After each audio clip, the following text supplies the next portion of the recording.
Good evening to you and welcome to Sheffield for a 7-bout bill topped by a fascinating main event which could turn out to be a little cracker. Alongside me for this tonight, Stacey Copeland, and looking at that, Stacey, some really interesting fights and a cracking main event, as I've said, and always good to see Dave Allen on the bill as well. Yeah, it certainly is, and we saw Dave here last time against Jake Darnell, and I think tonight will be quite differently against Boucetta. I think we'll have a different type of fight that we had for Dave Allen last time, and of course big things potentially on the horizon for him, especially if he puts on a statement this evening, so it'll be interesting to chat to him ringside afterwards. But as you rightly said, John, top of the bill tonight could be an absolute cracker. Billy Pickles put in a really good performance last time out here against the Nicaraguan Narvaez, and you know, really impressive, as did Keanen Wainwright, although he didn't get the result, losing his Commonwealth silver to Louis Horn, but still a really blistering performance. So I think we're in for a treat with top of the bill tonight. Yeah, I had a good chat earlier on with Glyn Rhodes, who's Keanen Wainwright's trainer, who I've known for many a year, and he said, in his opinion, it really is a 50-50 fight. It's that sort of contest. Absolutely, isn't it? They both bring such a different skill set. They've got very different attributes, I think, which obviously we'll talk more in detail about later. But yeah, I think 50-50s is what we want, especially top of the bill. And you know, it's a Commonwealth Eliminator, so it's a huge opportunity for a step up for either fighter. One or two good young talents, emerging talents, and one lad, good ticket seller on his pro debut, Mikey Harrison. Yeah, and I always love watching the debutantes, John, because for any of us who have fought, we remember what that night was like, and it's just something that you've built up towards for so long throughout your amateur career, or whatever your pathway has been. You've gone through getting your licence, and everybody else around you is really excited. So it's a big occasion, and something that you never forget. So it's always a privilege to be ringside and see that moment happen as a fighter's pro career gets underway. Well, there's a few of them who are popular in their own communities. Mason Dickinson, looking forward to seeing him as well. Dynamite Mason, who's undefeated in 4 fights, works as a teaching assistant with special needs children. Anyway, we can get the action underway now, and our master of ceremonies tonight, Bobby Blundell, is about to call the fighters into the ring. Ladies and gentlemen, a big warm welcome here this evening to Central Fightzone Arena, with Fight Academy, proudly sponsored by Jay and Jacob Sons, Keanen Island Boxing Federation, Island Picnic, Elite Marble and 18 Rings, live on Fightzone presents an evening of professional boxing. We are now ready to welcome our first boxers to the ring. Please welcome first, making their way to the red corner, boxing out of Manchester, Ardon.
Ladies and gentlemen, we are live on Fightzone, where Fight Academy proudly presents 4 rounds of boxing in the super middleweight division.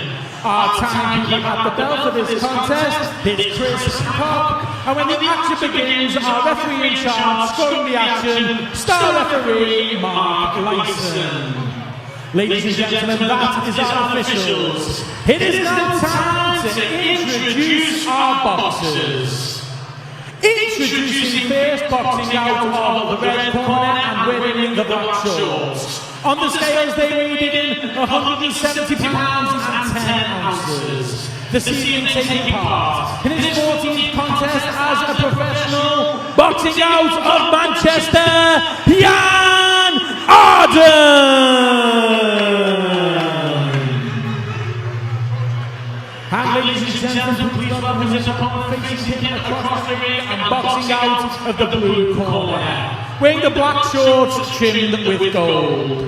On the scales he weighed in 166 pounds and 2 ounces. He comes to the ring with a perfect professional record. 4 wins from 4 contests. Introducing from Leeds, the Truth, Josh Wisher!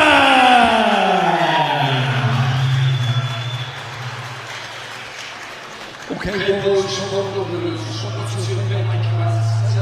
very clean. Defend yourselves at all times, boys. Let's go. Good luck, boys. Well, you see when they go face to face there, Josh Wisher, very much the taller man, stands around 6'3", big for a super middleweight. Tonight in his 5th professional contest up against Jan Ardon, a southpaw, as you'll see. Made a comeback in June after some 3 years out of the ring, lost to Joe Mooney in a bill in Leicester. Josh Wisher got a good following who've come down from Leeds, fights out of a gym based in Armley, Ministry of Boxing.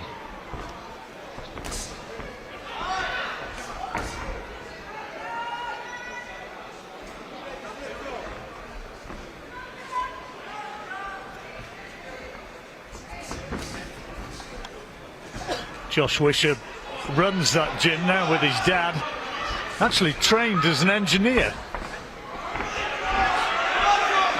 Certainly endurance won't be an issue for him, John, tonight. He's run a couple of marathons as he takes a pretty stiff backhand to the head there, but yeah, most recently did the Leeds Marathon, another big shot there as well. He's going to have to really tighten his defensive here, Wisher, taking a couple of big shots in those last sequences. Caught again with a left hand there as well, wasn't he? Well, he's trying to pour on the pressure now.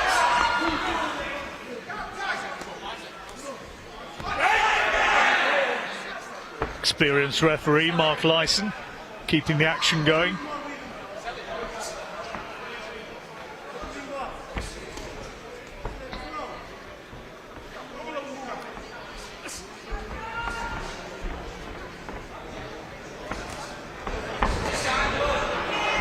Started to take the centre ring position a little more here now, Wisher, which is probably going to be in his favour, but he's really got to keep that right hand up when he steps in. He's taking big shots here and another big backhand again. He really needs to take his head off the centre line. He certainly doesn't need to have that left hand on his head, because he's landed some solid shots here, Harden. Only 3 wins in his 13 fights as a pro, made his debut back in 2019. But he's shown that he's got a little bit of attacking intent in this opening round.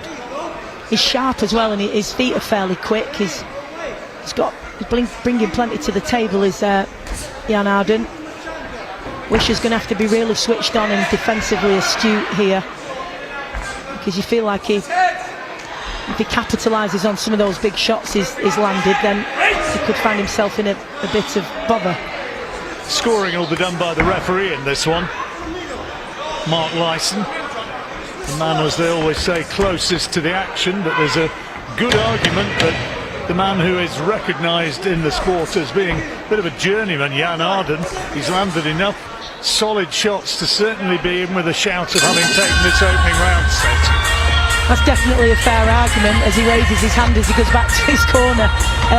It looks like he would concur with that, John. But I think perhaps here with Wisher, only his fifth outing, and you know, sometimes fighters can find it mentally, if not tactically, difficult fighting southpaws. And he's 13 months out of the ring, which won't help. So, you know, a little bit of ring rust maybe, and plus he's got a big following who've made their way down from the gym, his friends from the Armley area, so he'll be feeling maybe a little bit of pressure, and he doesn't want to be over enthusiastic to impress. The thing is about Jan Ardon as well, as you know, he's been in with decent opposition. He too has had a gap. He's fought the likes of Jordan Reynolds, who of course we saw beat Joel Bartel last week. You know, a really accomplished amateur career that he had, so he has a great pedigree behind him. So he's out again in a couple of weeks as well, so he's obviously looking to be active once again, but he has been in there, you know, despite only having had 13 bouts, as they end up in a bit of a scrappy mess on the floor. But yeah, he has been in with decent opposition, which, you know, sort of got that experience under his belt. Are you going to jump off the fence and tell us who you think won that opening round? Are you giving it to Ardon? Yeah, I would, yeah, because I think he landed the more telling shots, and I think hopefully here Wish has been given, well, that's better. Switches his stance there, you know, hopefully he's able to. Oh my goodness, well, he walked straight into that one. Ardon punches the air, celebrating, and he now senses that he's on the way to victory. Referee having a good look at Josh Wisher before waving the action underway once more, and Jan Ardon's going looking for him, Stacey. I was just about to say, hopefully his corner have given him the instructions needed for him to tighten his defences. Didn't get to the end of the sentence before it was proven that that wasn't to be the case, but he desperately needs to tighten up here, John, because those big shots, there was the forewarning, wasn't there, in that opening round, and it's continued in the same vein here. Well, Wisher calls himself the truth, would maybe have been the favourite, and another big straight left hand. He's gone down, and I think that's it. Yep, the referee says enough is enough, and the Wisher corner up on the ring apron, and that is a really good win for Jan Ardon, who looked sharp, landing that solid left hand almost at will, and he produces something of an upset here, taking this fight out in the second round. We'll hopefully see the punches that produce that stoppage, and let's take a look at it again. Big left hands it was from Ardon. There's the first one, down he went, and Wisher all over the place. Absolutely, and it's obviously a steep learning curve, that one for Wisher, John, because there were some huge shots being landed, and he did come out with plenty of intent, Ardon. Well, is he going to be able to come back from a defeat like that, and he's sitting in his corner, still looking pretty stunned. He knows all about those power shots which landed flush from Jan Ardon, who's never had a stoppage win before. That's the first time as a pro that he stopped it inside the distance. Well, impressive work from him. I'm sure he'll be delighted with that, and back to the drawing board for now for Josh Wisher.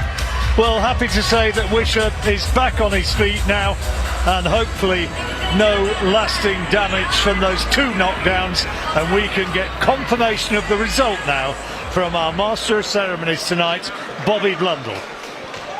Ladies and gentlemen, can we please have a big round of applause for both of our boxers.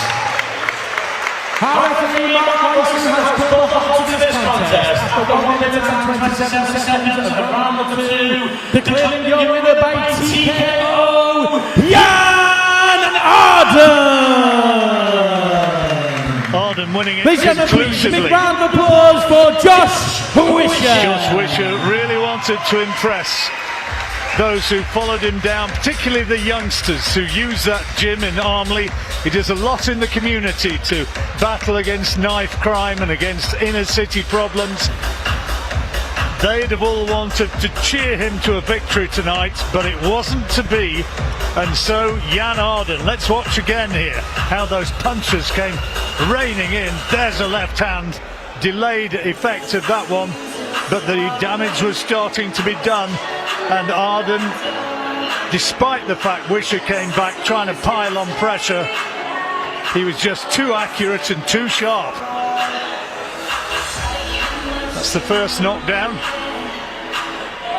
And another good left hand and a delayed reaction. Down he went again, and the referee, quite rightly in my opinion there, Mark Lyson, said enough is enough.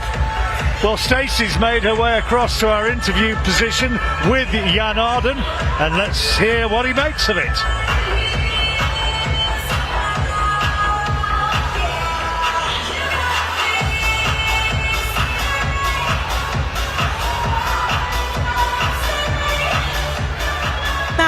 With plenty of intent right from the first bell. Was that the plan?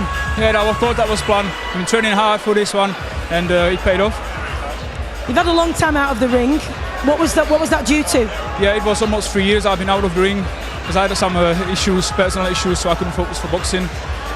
And now I'm back in the fighting. I had a fight, my first fight after 3 years, 4 weeks ago, which I lost on points, but I took it as a warming up, and I'm back on the winning side. And you've been in there with experienced fighters, the likes of Jordan Reynolds before. What is the plan going forward now? I know you're out in a couple of weeks' time again. Just training and keep fighting these prospects, and we'll see what happens in the future. And how much have you enjoyed the atmosphere in here tonight in Sheffield Skate Park, and obviously being live on Fightzone TV? Yeah, it was absolutely brilliant. I love it. All the people here. It was amazing. You seem to really enjoy that victory as well. Yeah, of course. It's been a long time coming, so yeah. Listen, enjoy it. Congratulations, and really entertaining fight that you put on for us tonight, and best of luck for the next ones to come. Thank you very much. I appreciate that. Well done, Jan.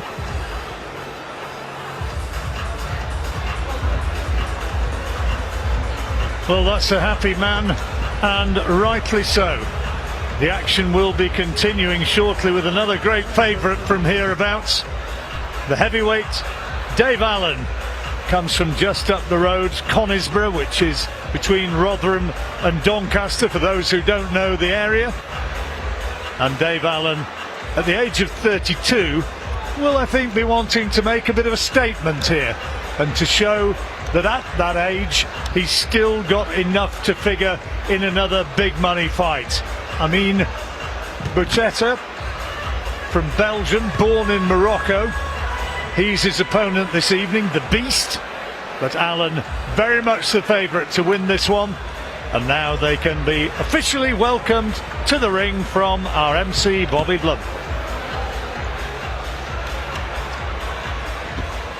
Ladies and gentlemen, we are now ready to get going with our next contest, where we have 4 rounds of boxing in the heavyweight division.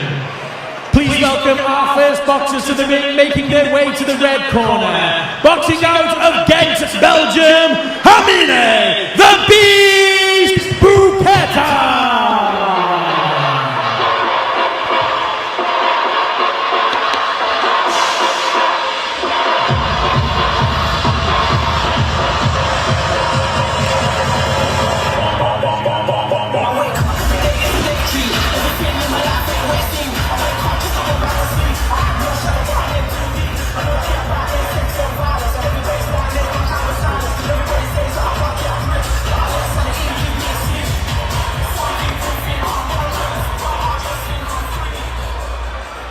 Ladies and gentlemen, please welcome his opponent to the blue corner. From Doncaster, the White Rhino, Dave Allen!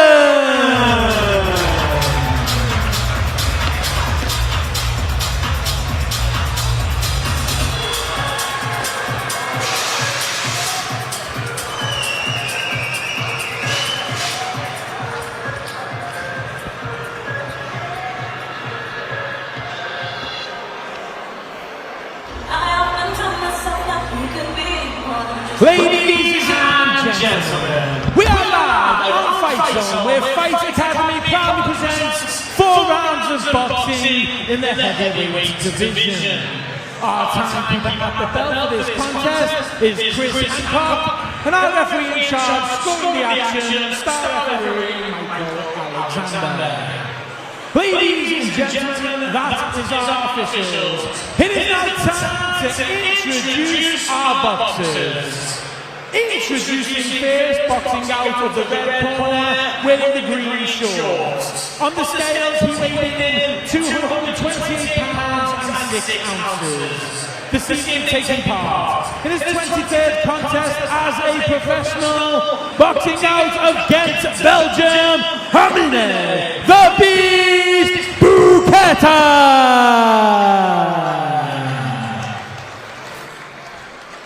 And ladies and gentlemen, please welcome his opponent facing him across the ring and boxing out of the blue corner, wearing the blue shorts. On the scales, he weighed in 255 pounds and 6 ounces. He comes to the ring with a record of 22 wins, 6 defeats and 2 draws. He has 18 wins by way of knockout. Introducing from Doncaster, the White Rhino, Dave Allen!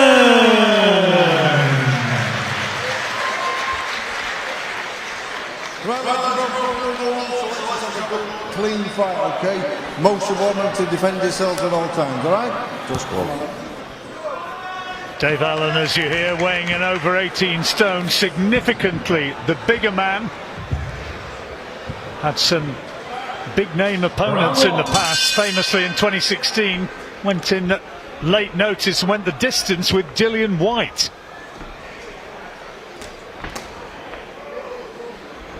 Made his debut way back in 2012.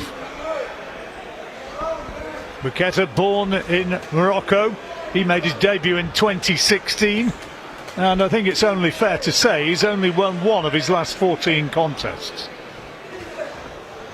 He fought Louis Pichetti last week as well, who's an unbeaten prospect who I actually saw Pichetti's debut. He's a real promising prospect, and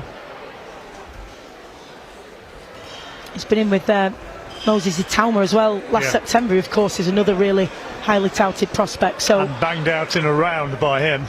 He was indeed. Sure we won't want reminding of that, but tough night's work that, or short distance but tough work anyway.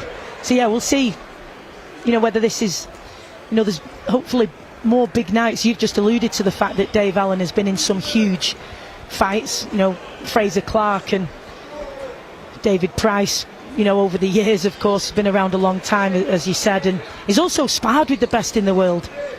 That was most recent, wasn't it? Fraser Clark last September in that fight. It was an odd affair. Funny sort of fight, wasn't it? Because, very odd. I mean, Fraser had been smacked by some low blows, and a lot of people at ringside were thinking that Dave was still right in that fight.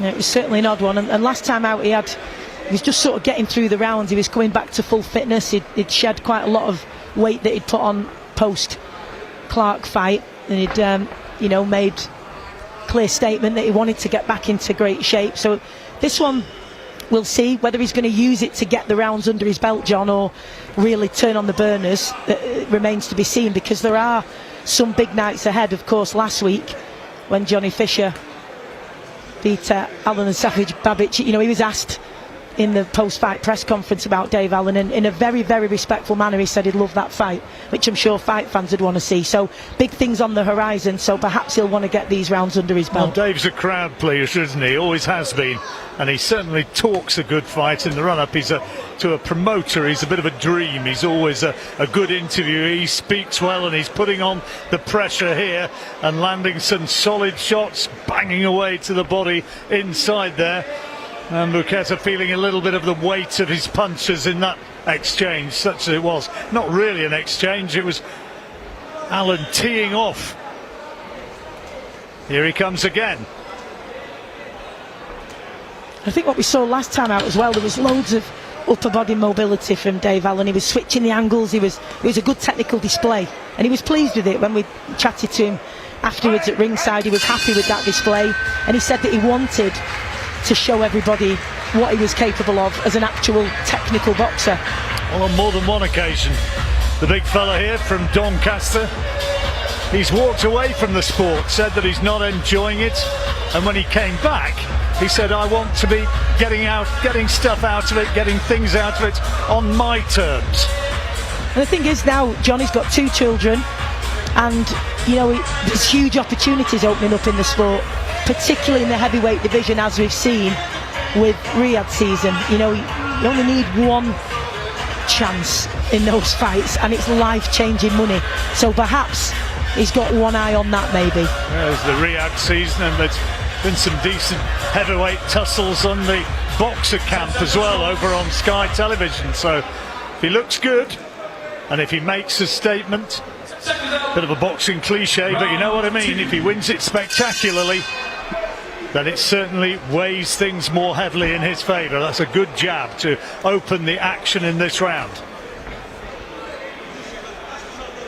I think what would be interesting to fight fans is that mix of characters of Johnny Fisher and Big John, his dad, as well, and Dave Allen, because as you say, real entertaining characters, certainly out of the ring as well as in the ring. So that'd certainly be one that fans would have an eye on. But he's doing a good job here, Dave Allen, of mixing up his shots, putting some nice combinations together. And Boucetta doing his best just to keep him at bay, but doesn't really, it seems, possess the power to deter Dave Allen from coming forward. He's never had a stoppage win, Amine. He's 8 victories, 14 defeats, never had a stoppage. Still, having said all that, we saw a man get his first stoppage in our previous fight tonight, Jan Ardon, stopping Josh Wisher. And he was mighty happy about it as well, wasn't he? Yeah, he really was, yeah. But that's what you want to see sometimes, obviously not for Wisher, and you know, obviously it's a disappointing night for him, but on these shows for Fightzone fans and for the fans in here in Sheffield, you want to see some upsets and some 50-50s, of course you do. That's the exciting unpredictability of sport, isn't it? That's what we love about boxing. It always has that capacity to demolish those predictions and opinions which are voiced beforehand. It only takes one. I think Dave Allen here, John, and I don't want to speak too soon really, but I think it looks like the intent perhaps is to go through the rounds here, because it would be in his interest to get 4 rounds under his belt if he's then going to go on to obviously fight potentially next time on the big stage against tougher opposition. It looks like he, you know, if he wanted to turn it on here, he could get the stoppage, but sometimes it's about looking at what's ahead, isn't it, in a fighter's career. He's working away well inside. There was a lovely right uppercut as you were speaking there, Stacey. Timed it well, did Dave. Seems to have been around forever, doesn't he? Been fighting now for 12 years, but turned pro young. He's only 32 now, and he's still got time. Remember, the major players of the heavyweight division are older than that. That's a good left hand, and Boucetta felt the weight of that. Last time out, I know he was pleased as well to match the record of his father in terms of number of professional contests. Dave Allen Sr. grandfather was a boxer as well, and there's some nice feints here with that front foot that Dave Allen's bringing in, just stepping across well, and nice movement from him. And Boucetta's, you know, played his part here as well. You know, he's thrown when he's had the opportunity, but of course he'll be aware he's got to do so with caution, because we know Dave Allen is heavy-handed. Here's some of the action from that second round. Allen clearly taking the opener, and as you see here, going through the gears a little bit at times and making Boucetta feel the weight of his punching. Lovely jab. Yeah, nice movement again from Dave Allen, similar to what we saw last time out here in Sheffield back in April. Nice movement, showing his technical ability. Nice array of shot selection. 10 seconds, corners. Been good work from him. Seconds out. 4-rounder this one, and we go into the third. The other difficult thing here, which I think is fair to mention, John, for a fighter like Dave Allen, who's been in with the calibre of fighters and on the occasions, you know, some was a good backhand, some big shows and some big nights, can be really difficult then when you're sort of rebuilding, if it's fair to say that, after the Fraser Clark fight, to get opponents.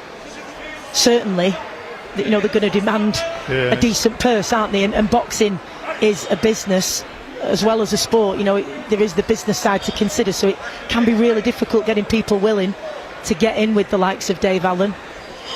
Mickey Duff 4, 6, 8 rounds. Mickey Duff used to have a phrase about that. He said they were the fully paid up members of the Who Needs Them club. That's a big left hook there. Yeah, absolutely right. Big left hook from Dave Allen there, but didn't seek to capitalise on it and, you know, really step on him, which just makes you think he's going to get these rounds under his belt perhaps this evening. He's winning very comfortably. He's dominating in every single area of the fight, isn't he, in terms of ring position and landing shots, and it's good performance. And it just remains to be seen whether or not he's going to go looking for the punches to finish this one inside the distance, or whether he is indeed satisfied to go through the 4 rounds. Might be the case. The old white rhino just wanting to go through his moves, wanting to go through his paces. And of course that's really important, because despite the fact that he's been, you know, he has really committed to his training, something that he will openly admit he hasn't done throughout his career. In fact, the opposite. Sometimes he'll be the first person to tell you that, but he's really knuckled down, getting his weight down, living the right lifestyle, eating right. He's committed to it. That's different to being in the ring. It's a different kind of fitness, different mentality. So it is important for him to get rounds under his belt on fight night. Very different to sparring and the rounds you do in the gym. Another solid right hand going through the guard of Boucetta.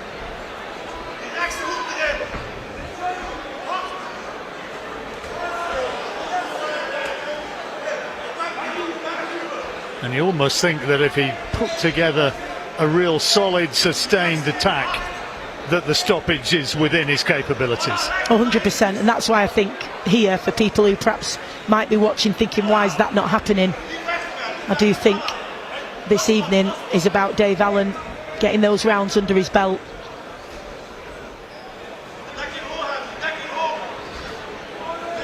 But he's doing it in good style as well, John. I mean, he's putting on a good technical display here. Good to see. Gloves low as he comes in, full of confidence now, Allen, and knows that at no stage has he been hit. Little touch of gloves and the pat around the back of his head.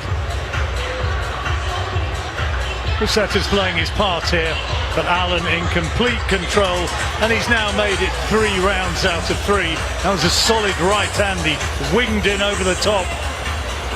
There's one which went a little bit low. And that's the thing, isn't it, that if you are going to have a contest like this, which is about getting the rounds under your belt, you want to do it in impressive fashion. You want to show what you're capable of, you want to be technically sound, you want to try things as well that perhaps you might not risk, let's say, in against different opposition. So I think they'll be pleased in the corner with what they're seeing from Dave Allen here. 10 seconds, Well, last round coming up. It's going to be interesting, assuming that there's no huge upset in this final round. Interesting to see how Dave assesses this performance and whether or not he just sees it as another step towards his chosen goal.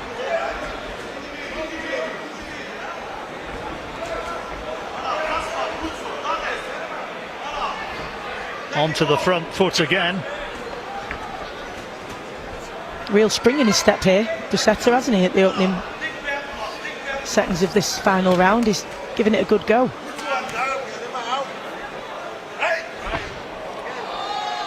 Right on the ropes in front of us. Boucetta sinks to his knees. No knockdown, of course.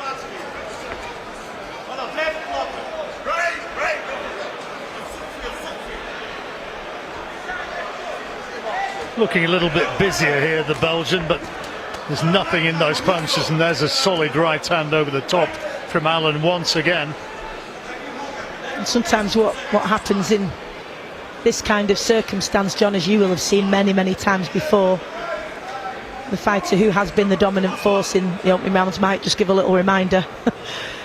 If the so-called away fighter comes out with a little bit of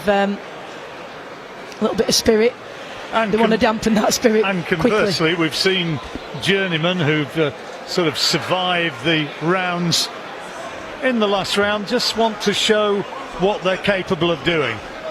Absolutely.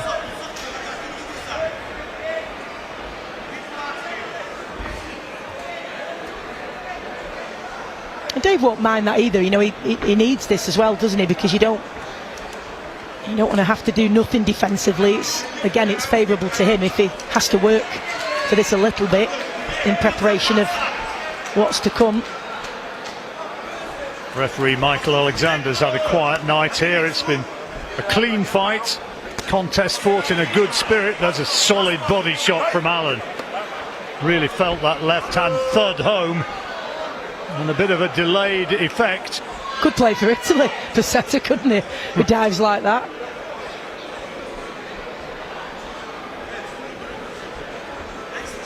You can tell him Or pretty much any Premier League team either these days, I guess.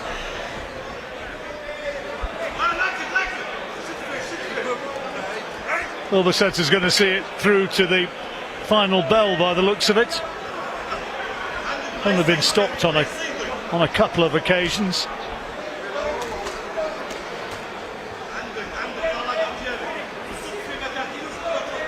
He certainly interrupted the flow and rhythm of Dave Allen this final round, hasn't he? But still. Yeah, Allen still won it though. Absolutely. And he's finishing with a little bit of a grandstand finish, some big body shots going in the final seconds as they come up towards the final bell of this fourth round.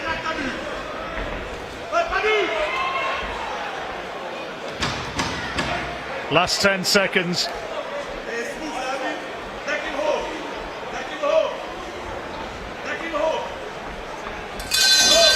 And Allen will be the winner, unquestionably. We'll wait to see how the referee scores it.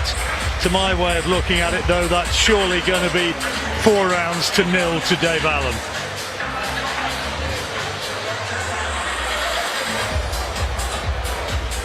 He'll see it as part of the greater plan.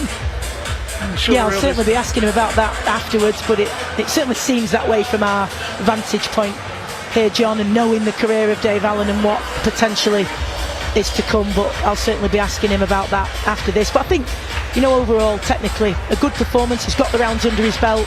I'm sure he'll be pleased with the way in which he went about it. And a fair play to Boucetta as well, who played his part in that contest. Well, it's congratulations all round. I'm sure that Boucetta knows the score. We probably know the score. And our big MC certainly knows the score. So here it is. Ladies and gentlemen, let's have a big round of applause for both of our boxers. After 4 rounds, we go to our referee, Michael Alexander scorecard, which reads 40 points to 36 in favour of your winner, the White Rhino, Dave Allen. To be a huge student of boxing to know that was going to be the scoreline. 4 rounds to 0. The referee scores it in Dave Allen's favour. An emphatic victory, and he's heading down to our interview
corners and got the stoppage there.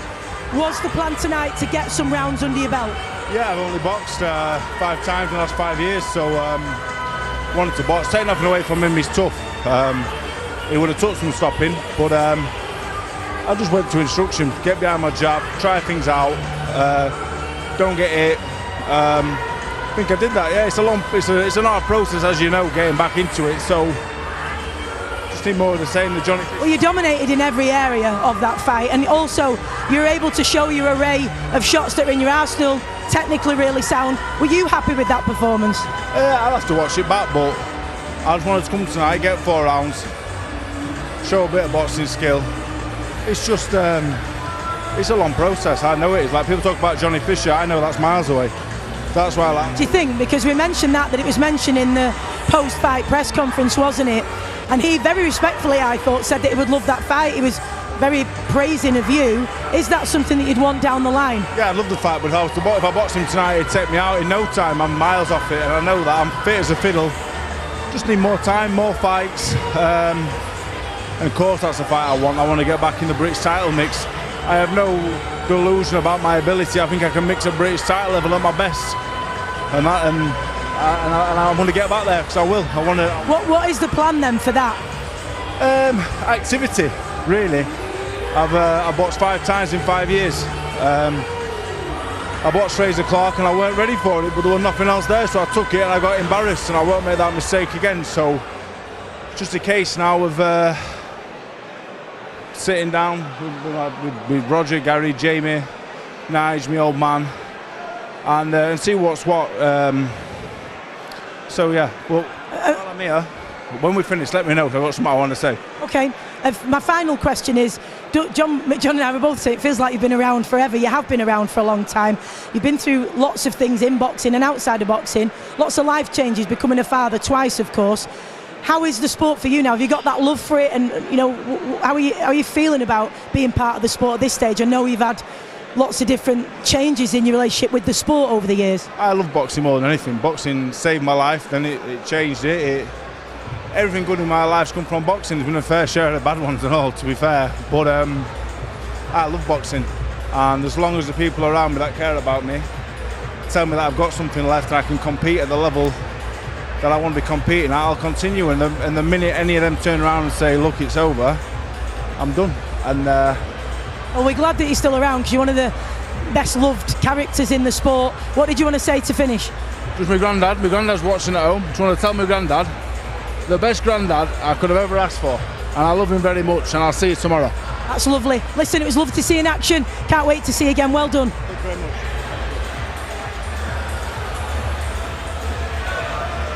Real lovable character is Dave Allen, and another win under his belt tonight. Well, the action goes on now with a super welterweight contest. Mason Dickinson against Dale Arrowsmith, and here come the introductions.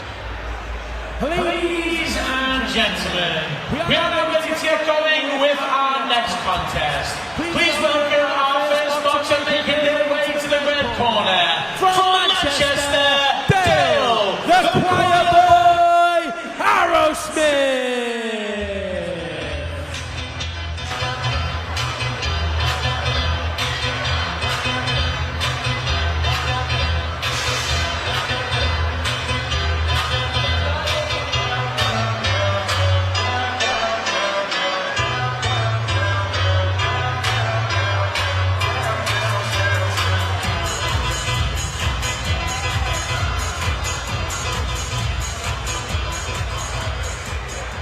And ladies and gentlemen, please welcome his opponent to the blue corner. From Sheffield, Mason Dynamite Dickinson!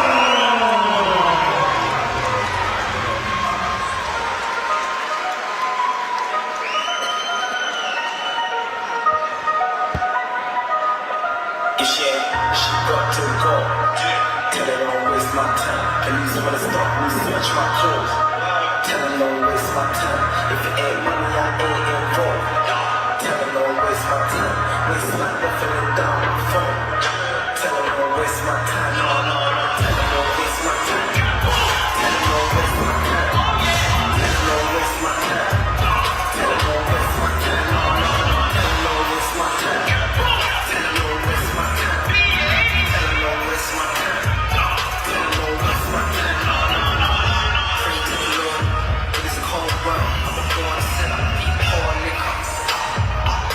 Ladies and gentlemen, we are live on Fightzone. We're Fight Academy proud to present 6 rounds of boxing in the super welterweight division. Our timekeeper at the bell for this contest is Peter Humphrey, and our referee in charge, stop the action, star referee Mark Pickles. Ladies and gentlemen, that is our officials. It is now time to introduce our boxers. Introducing first, boxing out of the red corner, wearing the black shorts with the silver trim. On the scales, he weighed in at 155 pounds and 2 ounces. This evening taking part in his 120th contest as a professional. From Manchester, the choir boy, Arrowsmith.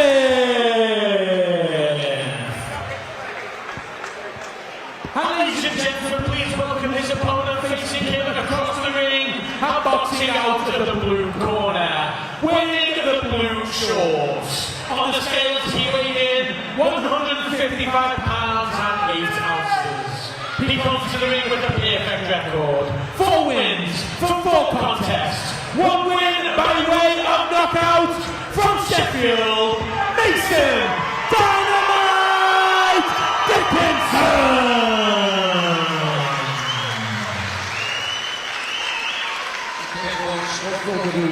Want you to obey my commands, tell you to break clean, defend yourselves at all times, boys. We'll not see both. Mason Dickinson, who walked in wearing a Sub-Zero mask, which I'm sure, if you're of that sort of age, you'll know it's from the Mortal Kombat video game. And it's the sort of thing that Deontay Wilder used to wear on his way into fight. Let's see if Mason Dickinson's going to be able to produce some Wilder-style power. He's a Sheffield United fan, by the way, so clearly a good lad. I asked him about the mask last time in the ringside after his fight here in April, and he said it was simply so that he could stand out, and it certainly does make him stand out. Lives on the Manor Estate, and as I said a little bit earlier on, he actually works away from boxing as a teaching assistant, working at the Brantwood School up in the Nether Edge area of Sheffield. Works as a teaching assistant with special needs children, all the way from 7 years old right up to 19. It's an important test, this, for Dickinson, because it's his first 6-rounder, and although it might not seem like that much, just 2 more rounds, it's just 6 more minutes, it does feel like a big jump to you as a fighter, going from 4 to 6, so that'll be a test for him. And also Arrowsmith is a very seasoned journeyman, of course, or away fighter, knows how to survive, doesn't he? He certainly does, and he's tall at the weight. As you can see, he's got a height and reach advantage, and he can hit as well. And if, you know, in the latter rounds, if he decides to turn it on a little bit, could be a good test for Dickinson here. Just listening to a little bit of interviews and reading about Mason in the run-up to this, and he's been saying that he thinks that moving up to 6 rounds is going to be in his favour, because he's going to be able to take time to work a man out, formulate his strategy and react accordingly. Yeah, and that may well be the case. I'm sure he believes that, but you also have in the back of your mind that you haven't done it yet, and when you're going into that 5th round, or even the opening 4, you kind of a little bit in the back of your mind to pace yourself, and you're in an unknown territory, so I'm sure he may well think it benefits him tactically, but you gain confidence from knowing that you've got the gas to go through the gears when you need to, no matter how many rounds you've got in front of you. So it's an important part of the process and the development. Dale, a busy man. He works as a manager as well as a fighter, and I say as a fighter, my goodness, he is a busy man. This, I think, is his 13th or 14th fight of the year. Yeah, he's had 12 this year already. 1 draw in there. The rest he's come up short, but that's kind of the name of the game for the journeyman. It certainly is. Now and then they fancy one and they'll give it a go, and you just never know. They're always fit, you see, obviously, the ones that live the life and are very active. They don't peak in the same way that the so-called home fighter would, but they always have that good base level of fitness. So, and they also, as you say, they're savvy, so they know how to get through the rounds. Well, Dickinson boxing nicely in that opening round, and he'll have done what he hopes. And in the corner there, just a little bit of grease around the eyes, but no damage done. Looked fairly confident and full of things.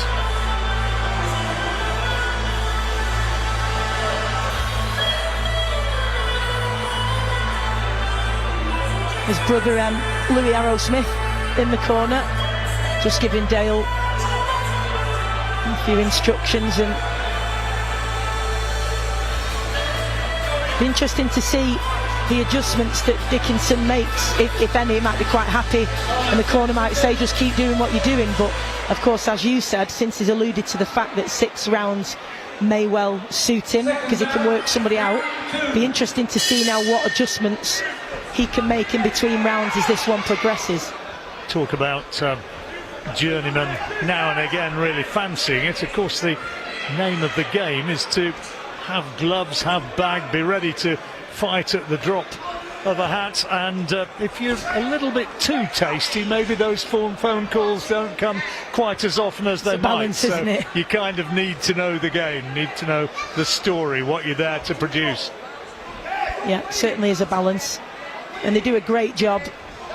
Well, the sport wouldn't exist without them. Absolutely not. And also it's really, really important that prospects get the opportunity to literally learn the ropes in terms of building up the rounds, understanding how to manage them, the rounds, how to pace themselves, ringmanship, the little tricks that they'll sort of bring into it that they have to figure out. So there's plenty of learning to be done. It's a really, really important part of the process. And you know, and I know, we've all spoken to fighters who've been in the game for a while, and they'll say that when they make the step up to the pro ranks and they're fighting these journeymen, the one thing which strikes them all is not only ring savvy, it's fight strength to go through the rounds. Well, as well, in many cases they're extremely durable, really tough. I mean, this is what they do for a living. They avoid punches, preferably, and often very, very clever defensively, and so therefore really, really hard to break down. They know when to tuck up, they know when to get on the bike and move the feet, and they know when to give a bit back. So especially as they get more experienced, and a few antics as Arrowsmith pulls out his tongue to Dickinson, and that's the other part of it, isn't it? Mentally testing these fighters and trying to frustrate them, trying to make it difficult. That's the type of test that they need to build. Some of the journeymen, of course, are the great characters of the sport. I remember years back one who fought out of the Brendan Ingle gym, Tony Booth. If he fancied a fight, my goodness, he could fight. Beat a bloke called Omar Sheikha, who was very, very highly rated at one time. Some of them are legendary, though, the likes of Willie Warburton from my neck of the woods. Over Absolute 100. legend, yeah. And I know it was a big thing to Dale Arrowsmith when he became a Centurion as well, and it is a big thing. 100 fights is it's no small feat, is it? Oh. Maybe you don't have to train too much when you're fighting virtually every week. It's got to keep ticking over. Yeah, no, Dale does. He's, I definitely know Dale better than any other fighter on the card tonight because we're cousins. So I didn't realise that. I could tell you all his secrets if you want, but I won't. Well, you can tell me after we come off air. And his brother in his corner. No, but that's it. No, you're quite right. He does that. It is about ticking over and maintaining that decent base level of fitness, isn't it? Because he certainly, when you're as active as he is, with 12 fights already this year, you maintain that fitness all the time. Here's some of the action from that second round. Another round to Mason Dickinson, but not by a street. Comes originally from Stockport, Dale Arrowsmith, now living in Hyde. You're from that part of the world as well, yeah? Yeah. We all grew up in the gym together. Our granddad ran our gym. It's called the Roy Richardson's Boxing Academy, and all of us were in the gym all the time from being really little kids. So it's a great thing that we've had, as many families, boxing runs right through it, and that's certainly the case for us. So I was lucky to grow up in the gym, although I'm a lot older than them. I don't look it, obviously. Never John. admit it. Never admit it. You'd never know. Third round of this sixth rounder super welterweight contest. Sheffield's Mason Dickinson against Hyde's Dale Arrowsmith. Dickinson fighting in a six rounder. He's 4 out of 4 so far, and wanting to build on that professional resume.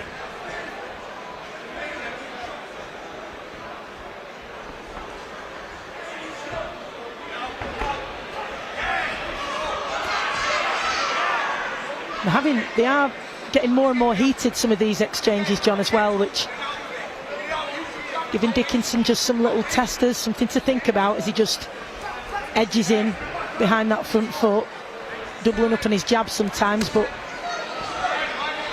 I don't think he's been able to push Dale Arrowsmith back too much. Might be something that he's looking to do, but it's been some interesting exchanges and verbals between these two, which is all in good spirit, of course, and all part of it. The choir boy is Dale Arrowsmith's nickname, presumably because he's not. Any information there? Yes, that came from his brother Louis Arrowsmith, who's quite a character, well, a real character himself, as you can probably hear at the side of us, shouting all the way through, and he's been known for his one-liners.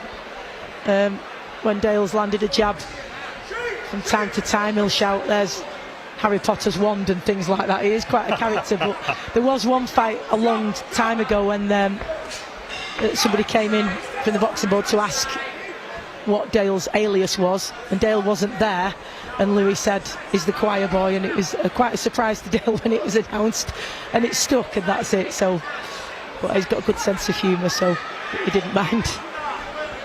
When you've got a brother like that, you have to have a sense of humour. We all have to have a good sense of humour in our family. There's some real characters, but yeah, lends itself to boxing. Some of the best characters in sport in boxing. That was a good hook from Arrowsmith there, but good body shot in reply from Dickinson. So it's really heating up this one, as I expected it to do in the latter rounds. It should be a good test, this, for Dickinson, and I think there are plans for him, John, to be part of this big show that Roy Jones Jr. is involved with Fightzone out in Texas in October. So this is a really important test for him if he is to go overseas. This will stand him in good stead, this will.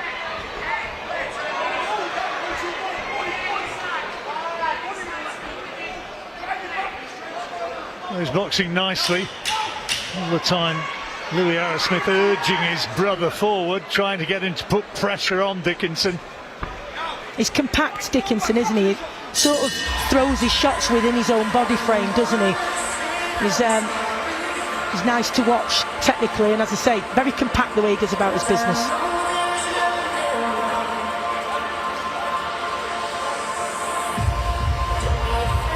The choir boy rehydrating, and here are the highlights from the third round. Another round to Mason Dickinson. Yeah, I'd say so. I think certainly you can see that Dale Arrowsmith is at times adding a little bit of intensity, but that, as you say, is knowing your job. He's giving Dickinson, as we saw when he caught him with that lead hook there, making sure they give them a little bit of a test, and that's going to be important, particularly if he is going to look to fight overseas in October. Good attendance here tonight. Tickets have sold well, as ever in Sheffield, which has a proud boxing tradition. And the Steel City's certainly produced some brilliant fighters. And our promoter, Dennis Hobson, and his dad, Dennis Hobson Sr., very much in the thick of things for boxing in this city for many a decade. Another character in the sport. There's not just the fighters, is it? It's littered with characters right through the sport. This is a good Good exchange here between the two of them though. Good work on the inside at close range. Nice to see this work on the inside. Arrowsmith just tucking up. He's landed a couple of meaty left hooks, so it's not just defence. And this is what we want to see, John. We want to see fights with that competitive element and both fighters giving it a go. It's great for the fans, but it's also really important, as we keep reiterating, for prospects to have a test. That's what Dickinson's getting tonight. Yeah, a reminder if you're just joining us, where have you been by the way, but if you're just joining us, Mason Dickinson in the blue shorts, only in his 5th paid outing tonight and his first 6-rounder. And should he be victorious tonight, it'd be interesting to ask him about that, John, afterwards, you know, whether he did feel the 6 rounds suited him, should it go the distance, and if so, in what way. He is having a good test here because he's having to work, he's having to stay alert, he's having to take sometimes as well, and it's a great deal more than just responsibilities. It's a lot more than just target practice as well, isn't it? He's having to think about it and having to work his way in tactically.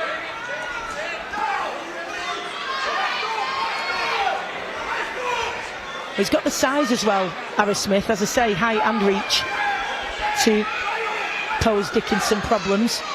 His corner is bellowing to Dale to throw the left hook, work inside, work to the body. Well, there's one over the top, that came almost from the front row, and the gum shields come out. And Dickinson sportingly stepped away the moment that it did. Involuntary, there was no case of it being a sort of an old pros act with Arrowsmith spitting it onto the canvas, which you see on many an occasion, but this wasn't one of them. It's another good left hand from Arrowsmith.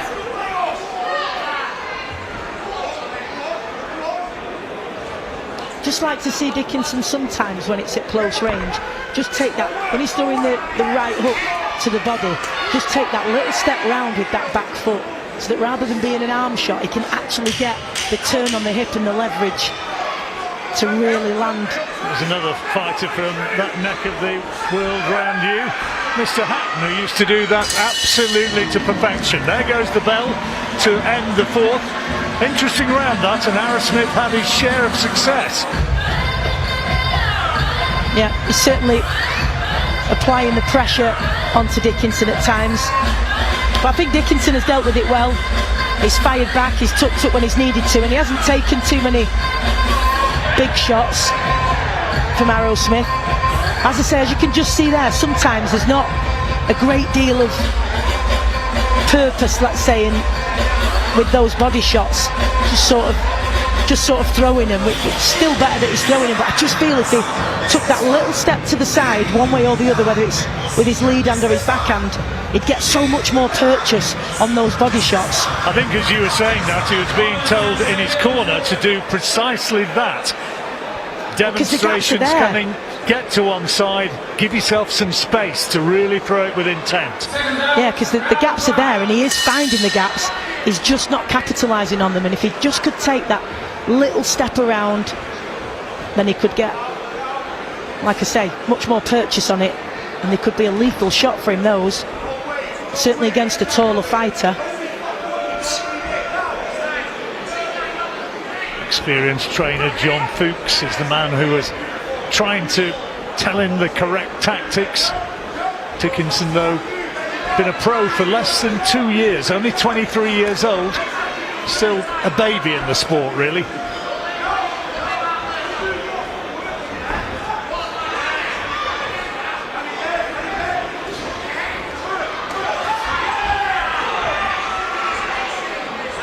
It's good to see that when Arrowsmith has upped the intensity a little bit, Dickinson has been more than ready to match it and go toe to toe, but he's not done it in a reckless manner. I think he's gone about it in the right way, and as I say, a nice compact fighter, didn't take any unnecessary risks.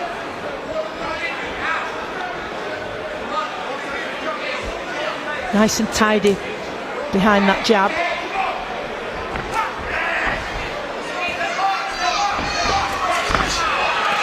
And this is where it can be difficult in against someone who's bigger, a little bit heavier. They can use that weight to push on you, and it can be sapping and draining, and it frustrates you if you're unable to find that space to create, to get those shots off. There's a long-range right hand there from Arrowsmith, which landed fairly flush. Dickinson took it okay, but he doesn't want to be allowing his opponent to hit him with clean shots from range like that.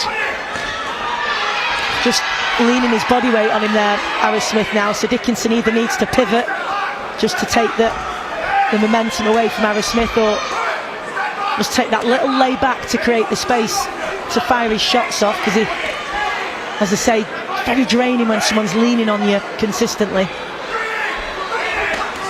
Oh, good backhand from Arrowsmith there. Took it well though, Dickinson.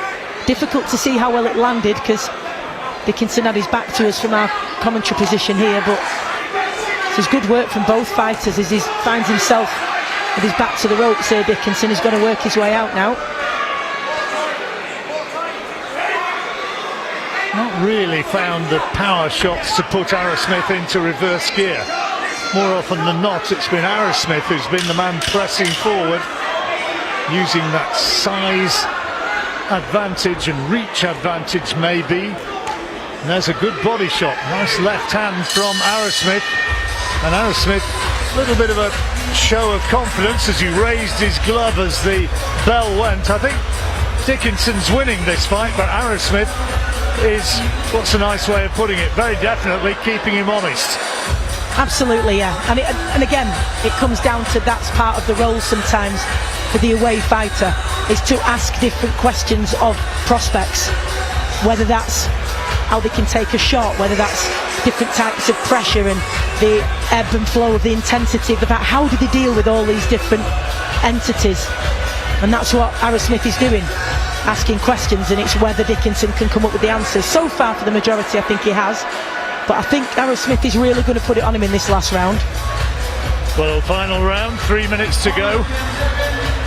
And this is where I was saying that Arrowsmith is the one who's been on the front foot, trying to take the fight to Dickinson, sporting touch of gloves.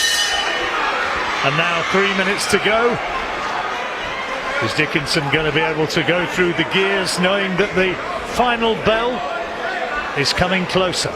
Important point that you made in the last round as well, John, that he doesn't seem to possess the type of power to stop Arrowsmith from coming forward, and this is really important, because that's where as a fighter you have to figure out what your main strengths and attributes are. If you possess those big heavy-handed shots like we were mentioning for the likes of Dave Allen in the previous fight, then that might be something in your locker. If not, is it work rate? Is it that you're technically gifted? Is it, is it sticking to perfect instructions if you've got a great tactical coach? There's so many different ways of overcoming an opponent and winning a fight, and you have to figure out from one fight to another what strengths and attributes are going to be best suited to get the win. Arrowsmith just keeping his gloves up and trying to be elusive in the early stages of this final round, and have not really seen the fireworks coming as yet. Still time though, you never know. Of course, that's part of the balance for away fighters as well, is that you don't want to miss a payday. You get a bad cut or you damage your hand. That's the risk, isn't it, when you throw in everything? Or get stopped, automatic suspension then, isn't it? Absolutely. And then, you're not able to earn money for a month, or injury could be even longer. So, yes, you want to give them a test, but you don't want to risk anything for yourself, because it is, in fact, your livelihood. 13th fight of the year for Dale Arrowsmith. It'll be quite a healthy livelihood. Maybe healthy in your pocket. I'm not sure how healthy it is getting punched in the head for round after round, but hopefully you get savvy enough to be defensively, safe enough, let's say, as safe as you can be in boxing, to get through the rounds. It was Peter Buckley, wasn't it, who had 300 and odd. Yeah, that's a lot of rounds. Another legendary journeyman. That was a good exchange between the two of them. Just really want to see Dickinson in this last minute now really go through the gears and show that mentality-wise he's willing to sort of really push it to the final bell, which is certainly what they're going to want to see if they're to put him out in Texas. If you're going to be hypercritical, people are going to be saying, has Mason Dickinson really got the power to rise up the rankings? And it can be difficult to say as well, John, because he's still very young, so he won't have developed his full strength as a fighter and as a man just yet. Plus only his 5th fight is yet to build up those rounds, and sometimes that can come. Last few seconds of the fight, no doubt that Mason Dickinson's won this one, but Arrowsmith right in his face, right up to the final bell. Dickinson's the first thing Dickinson said to Arrowsmith then was thank you, because he knows that is exactly what he needed. A decent 6 rounds to test him. And that's what this is about. That's the respect for the away fighter. You know they've just put you through your paces, and it's exactly what they need. It's for the benefit of them in the long run, for what they're hoping is to come in their career as it develops. He says thank you. No doubt he'd probably like him in there as a sparring partner, but Dale's fighting so often that sparring as a hired hand is not really part of the equation. And part of what often is the case for fighters at this stage is that their coaches will be looking for as high level opposition as they can get occasionally to make, stretch the capabilities of their fighter. Right, is it 6 rounds out of 6? We'll find out. Here's the result. Ladies and gentlemen, we please have a big round of applause for both of our boxers. After 6 rounds of action, we go to our referee Mark Lyson's scorecard, which reads 60 points to 54 in favour of your winner, still undefeated, Mason Dynamite Dickinson. Well, it's a shutout. Mason Dickinson, the dynamite man from Sheffield, gets 6 rounds out of 6, but it doesn't really tell the story.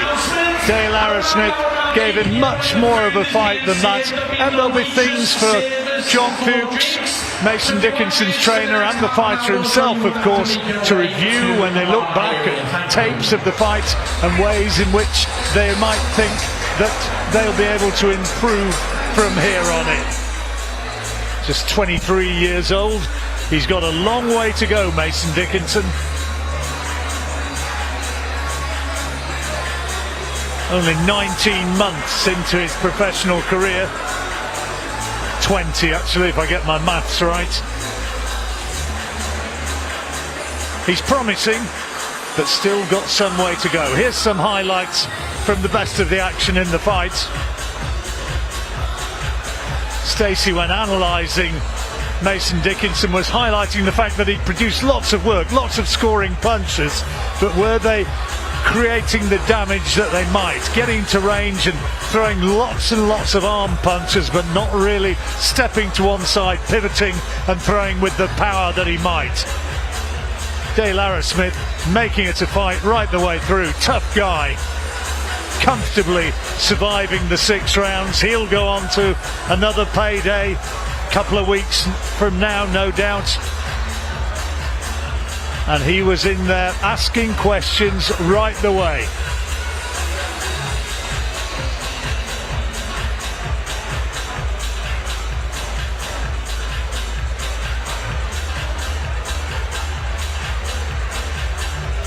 Six rounds out of 6 it was. And now we can go straight to ringside and hear from Stacey, who's with Mason Dickinson.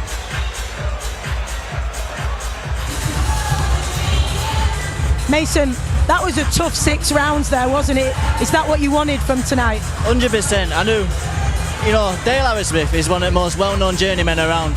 And that right there, it shows why, he's a good, strong man. People underestimate him. He's very dangerous. And if I underestimated him, I would have come exposed, but I stuck to the plan, I stayed disciplined, and it showed the scorecards. It was your first 6 rounder, and you mentioned in the build-up to this one that you felt 6 rounds would suit you better, because then you'd have time to work somebody out. Did you feel that it benefited you? 100%, yeah. First round, I was able to take my time, try a few different tactics, and I was able to go up the gear slowly, try what I think worked. If something didn't work, I had time to change it, and it went well, yeah. Now, there is word that potentially there could be a really exciting fight ahead for you out in Texas with the show that's going to be involving Roy Jones Jr. with Fightzone. Is that something that you're looking to be part of? And how much would it mean to you in your career at this stage? 100%, yeah. I feel like if this opportunity does come true, I'll make 100% advantage of it, you know. I feel I've worked for it, I deserve this. I work so hard, no one works harder than me. I'm not talented, I work hard, and I feel with my skills, I'm able to become even better because of that. In Texas, I feel it's the platform I need to take myself to the next level, so if I get that chance, I'm going to take 100% everything I can from it, and I feel like it'll take me to that next level. Will we see a special mask for England versus USA? 100%, you know, it's a big occasion. I've got to rise to that in every aspect, including the ring walk. You're going to see something different, you're going to see something special. Just keep an eye out, you're not going to want to miss this. It's a really good, important 6 rounds. Hope you felt good in there.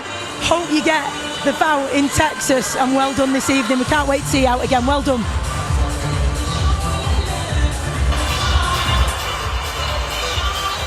Yeah, well done indeed. Mason Dickinson taking his next step on the learning curve and making it 5 wins out of 5. The action continues next with a Cruiserweight contest, and he's Taj against Ryan Labourn, a Watford man against a Bradford man. Still awaiting the fighters to be ready. Word's gone to the dressing room. Come on lads, get yourself out there. The crowd's ready, the viewers are ready. Unfortunately, right this moment, the fighters aren't ready. And he's Taj actually lost his last 3 contests. 7 wins against 5 defeats. And the fighters are now ready. Ryan Labourn has appeared near the entrance to the arena. And so we can now go back to our Master of Ceremonies, Bobby Blundell. Ladies and gentlemen, we are now ready to get going with our next contest of the evening. Please welcome our first boxer making their way to the red corner. From Bradford, Ryan, the Problem Labourn.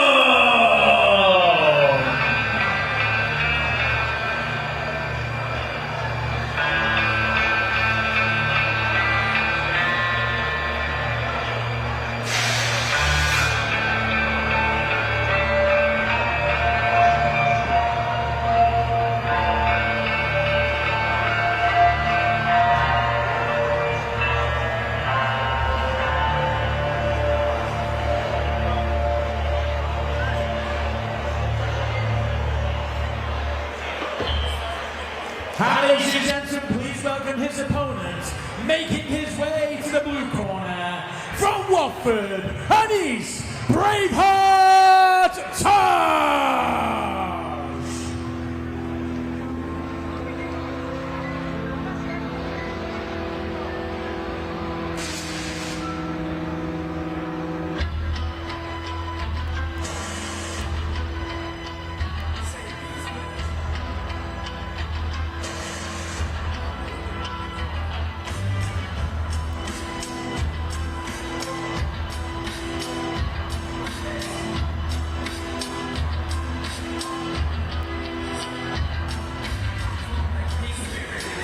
Ladies and gentlemen, we are live on Fightzone, where Fight Academy proudly presents 6 rounds of boxing in the Cruiserweight division.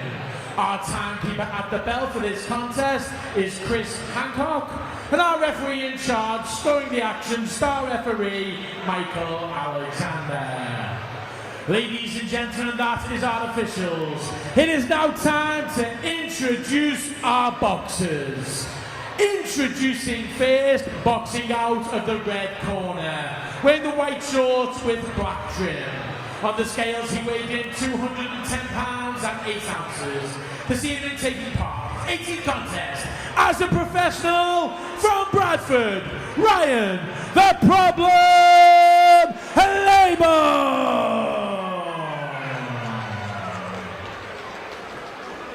And ladies and gentlemen, please welcome his opponent, facing him across the ring and boxing out of the blue corner. wearing the yellow and blue shorts. On the scales, he weighed in 215 pounds and 14 ounces. He comes to the ring with a record of 7 wins and 5 losses. He has 5 big wins by way of knockout. From Watford, and he's Braveheart Taj!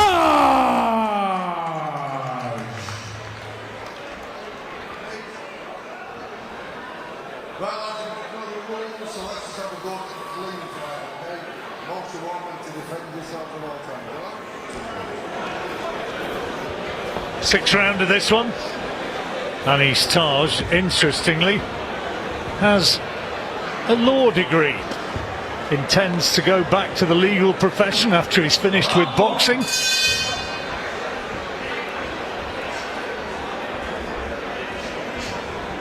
And tells us that his background, his dad is a 2nd generation British Pakistani, his mum's Scottish. Hence maybe the nickname Braveheart. Absolutely, and those the interesting gladiator style kit as well. A bit of nod to Scotland as well, with a bit of tartan on there.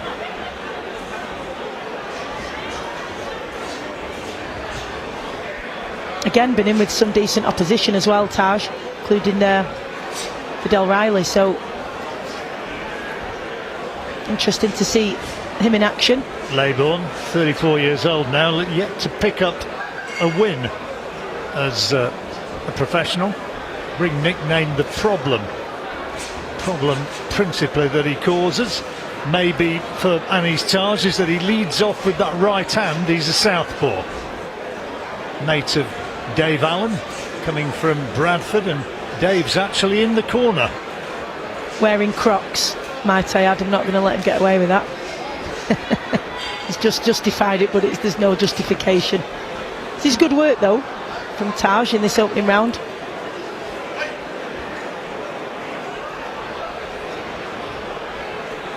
Lad who drinks in my local never wears anything other than Crocs. He's a big bloke as well, I'll be careful with that one.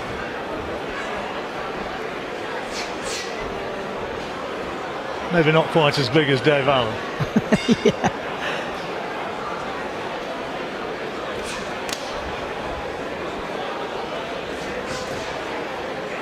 Interesting contest this one as well, because of course with cruiserweights it can they pack a punch, don't they, so one shot can change everything, and you're always sort of watching, just sort of on the edge of your seat in a way, because you just know it can change at any moment. Really quite fluid these two though, John, and seen Labourn in action live before. I've not seen Taj live before, just on the TV of course, but sometimes at cruiser they can be a little bit plodding and slow, but these two are fairly fleet-footed really, and good movement. I'm enjoying this opening round, really competitive too and engaging. Into the final 30 seconds. Labourn's been stopped on 5 occasions, Taj has been stopped twice. Both of them showing themselves difficult to pin down in this opening round. I think it's been really entertaining, this opening round. It's certainly not been boring, as it's not been sort of one-sided or just a feeling out round. They've both, when they've seen an opportunity, tried to land a big shot. As you say, nothing really flush just yet. This shows promise of being a really exciting one. Ref Michael Alexander didn't have an awful lot to do there either. It was a clean sort of 3 minutes. Here's some of the action from that opener. Taj, I think, perhaps just getting the better of the work, but not a lot between them. Yeah, no, I would have given that to Taj. I think it was a really good opening round for both of them though, but I think he edged it with the cleaner work, more decisive shots.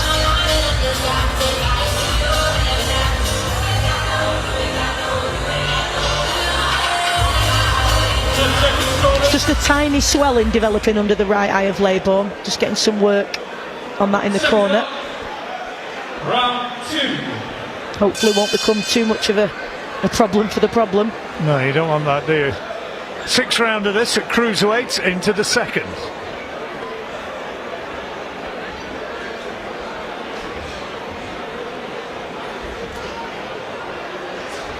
orthodox versus southpaw on occasion can produce absolute stinkers. So far, this one's not been one of those. Absolutely not. And when you look at it on paper, in this weight division, as you say, orthodox against southpaw, you could think we're in for a little bit of a ball fest, but this has been the complete opposite of that. And plenty for the fans to enjoy so far, and enough jeopardy in it, I think, that you do feel like either of them could land that decisive shot if they can find an opening and get the timing right for it. As ever at these Fight Zone cards, fans, many of them, sitting around tables and enjoying their snacks and drinks while they watch the boxing. Each to their own, but You don't fancy cheesy chips while you're commentating?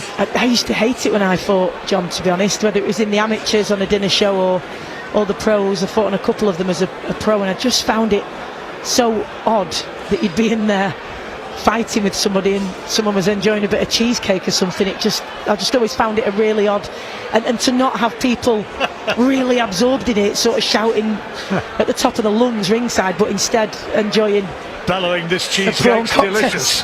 Yeah, it just doesn't have the same feel, John. It really doesn't. So yeah, I've never been in favour of it, but having said that, bon appetit. Hope everyone's enjoying the food that we're not eating.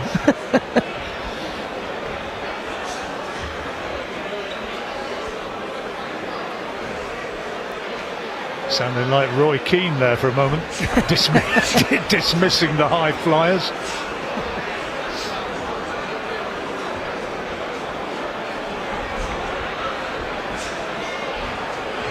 It's a savvy performance, this, from Labourn, because and you can see really why he's called the problem, because he is really difficult to pin down, John.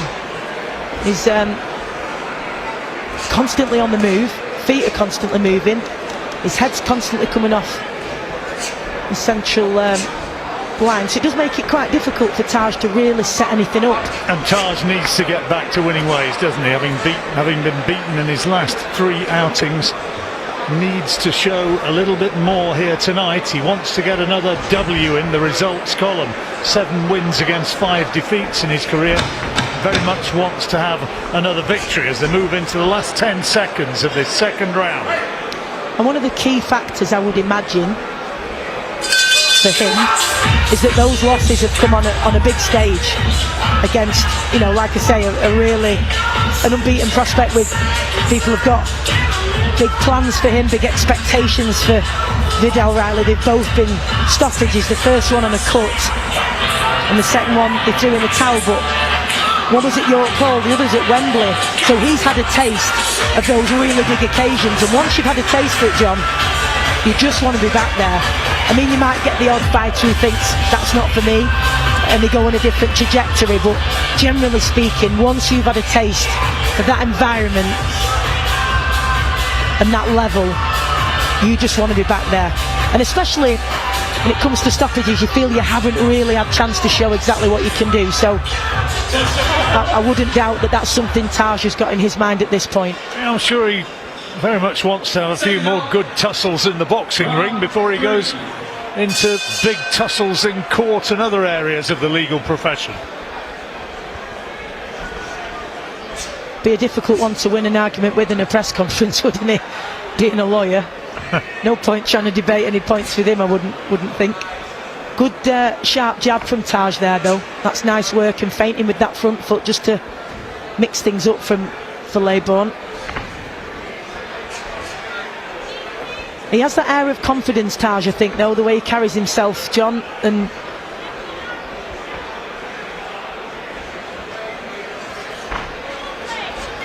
that was good from Labourn. Right hand, left hand from late range, and then using his footwork to get away.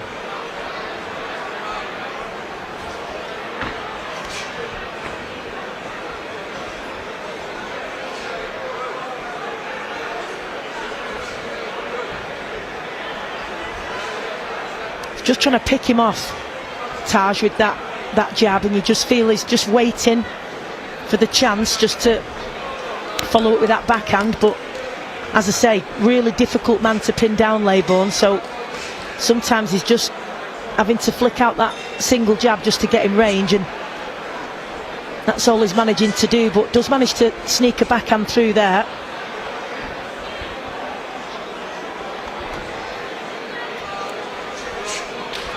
I've given both rounds to Taj so far in the third now, and Labourn again just not doing enough.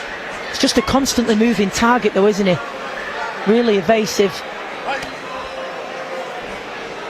Difficult to really set anything up, but Taj doing really well. And the key thing is, John, whilst he's doing that, he's busy with that jab, so that's constantly racking up the points, so to speak, and he's hitting the target as well, so doing what he needs to do at this stage. Minute to go in this third round.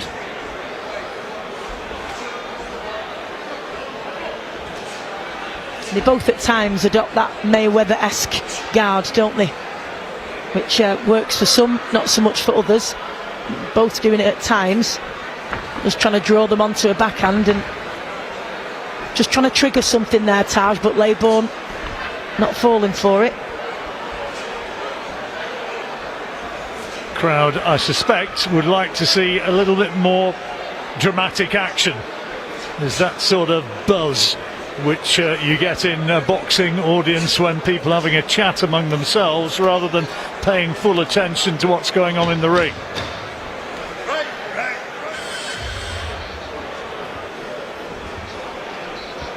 Last few seconds of the third, and a very quiet round.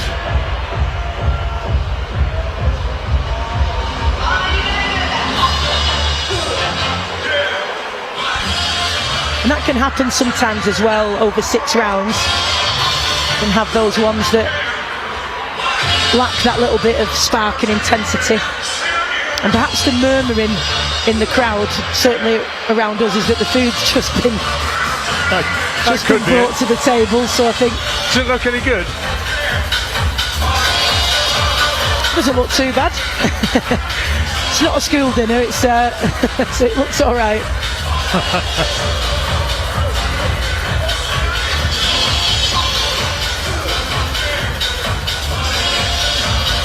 Not everybody's dining, I ought to say.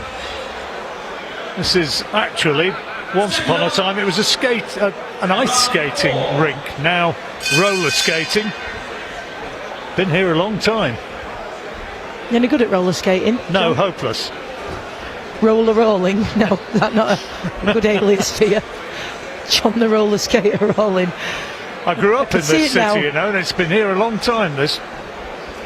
I managed to avoid it. I think Dennis had some formative moments down here. Dennis Hobson. He's had formative moments all over the city, has Dennis Hobson. We wouldn't have him any other way, would we? He used to live about 4 doors away from me. He's going to have a formative moment tomorrow. He's in Germany, isn't he? For the cup final, so his other love, of course, football, so I'm sure he's going to have a great time there, depending on the result, of course. Well, Spain might light the place up. Let's hope not.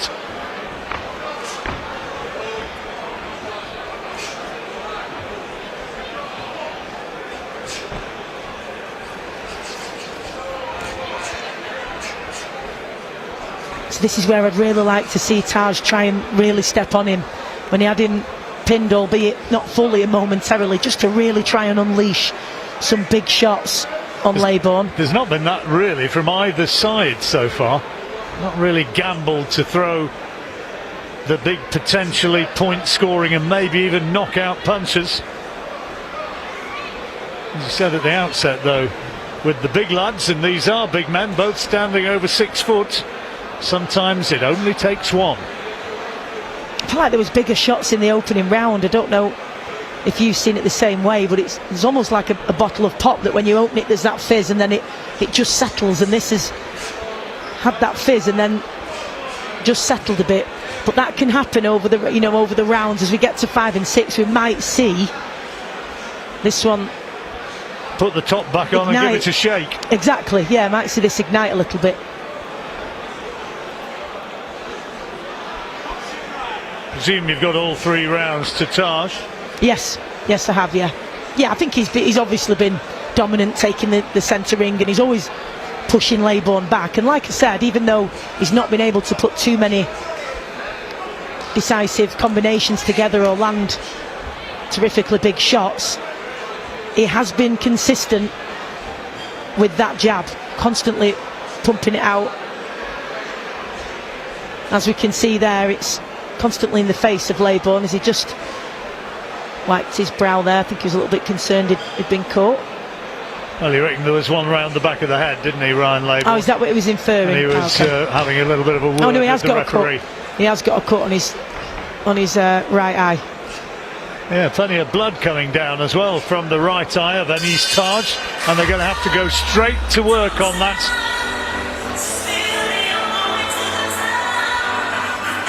Need to look at it in that blue corner. That's in the red corner.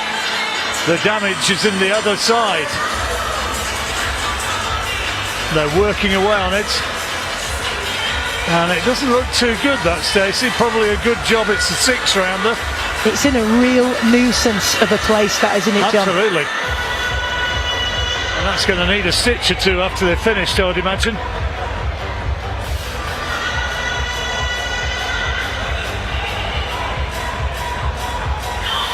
That is going to be really difficult to control,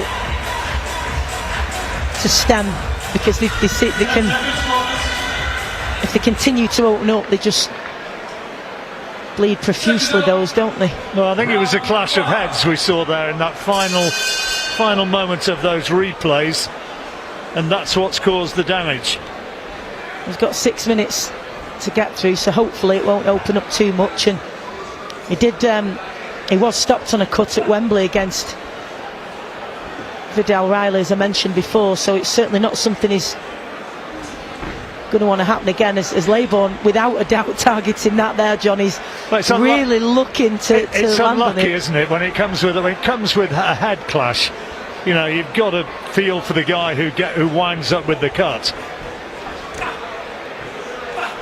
It also robs the fans of the full fight, doesn't it? And although this one has simmered a little bit, it's still enjoyable, and you want to see if it does ignite. We all want to see that. He's definitely trying to be precise and accurate and land that jab on that cut, Labourn, which is of course what any fighter would do. I can think of a few in previous years that have got in there and tried to stick the nuts on him and really make the damage very much worse. There's all sorts of tactics that people employ as well, aren't there, John, which you've seen, you know, trying to give it a rub with the inside of the glove and things like that. Nice long jab from Taj, just that low lead hand. Well, he's doing well, isn't he, keeping him at range. He's been really busy with that jab throughout, sometimes doubled it up. It's perhaps just made him focus his attentions on what needs doing, you know, box nicely and keep him at range, get your precision right, and don't make any silly mistakes to enable the cut to be made worse.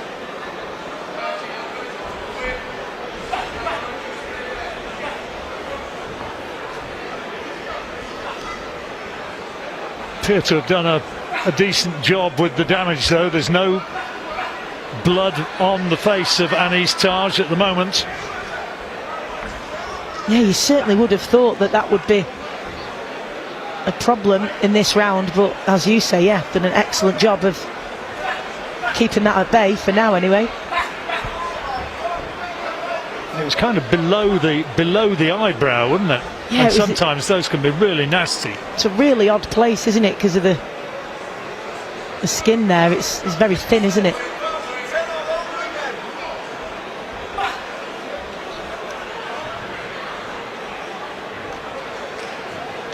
Taj has boxed nicely in this round. Oh, gets caught as he comes in though with the left hand. No great power in it though.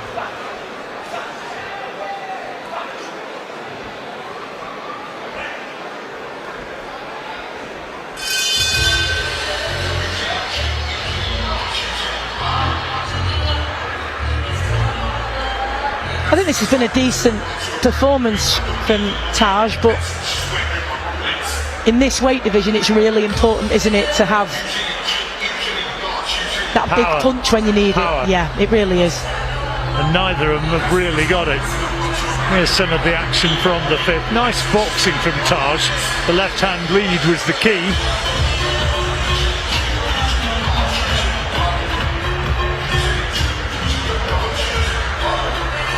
Dave Allen's just leaned over to tell me he's boxing like Floyd Mayweather. Pretty sure that's what he said. Yeah.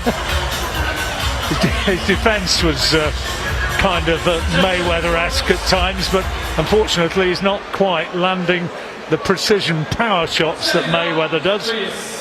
Consequently, at this stage, he's losing as we move into the last round. It's poised, this, isn't it, for someone just to try and take it by the scruff of the neck, so to speak, and really just step it up and not necessarily take a risk, but just really try and put it on the opponent. That jab from Taj is frequent, and he mixes it up well, and sometimes he lands it really nice and sharp, but when he's up close, he doesn't seem to get any real purchase on his shots. They're mostly arm shots, and I would like to see him really try and load up. Whether he doesn't want to take that risk, having been, obviously got to appreciate he's been stopped in the last couple, and mentally that'll be different for everybody, but I would like to see him do it. So difficult to tag though, isn't he? I mean, it's all very really well difficult. saying he'd like to see it, but it's getting to him. I mean, you've got to give credit to Labourn for his defensive work here. He's been very, very difficult to tie down. Mobile, good reactions there again, you see, right on cue.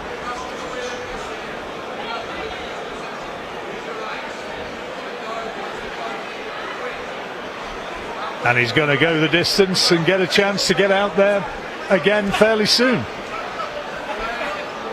Bit of blood starting to come again from the eye of Anis Taj. That was a good shot landed there from Labourn. Well, he's looking for the left hand into that damaged right eye, isn't he? That's the one he wants to find.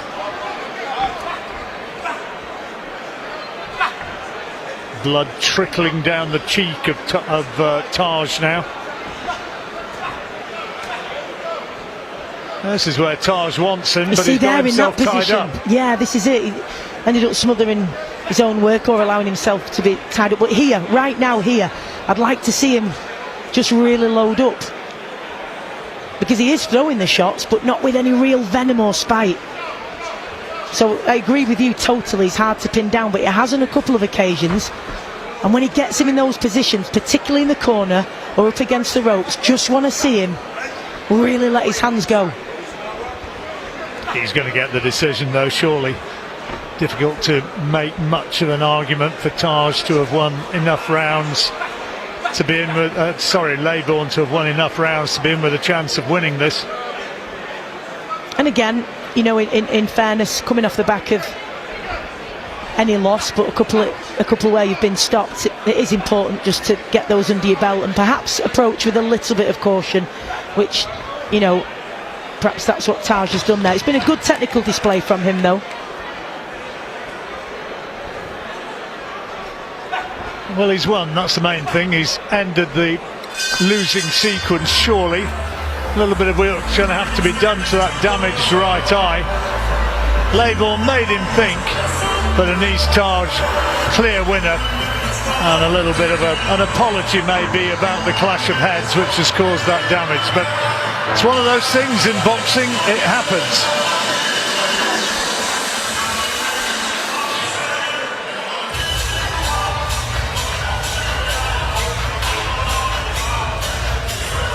Where else do you get this eclectic mix of a main course being served, two cruiserweights going at it, and Rick Astley playing in the background? Only in boxing. Penny for the thoughts of Rick.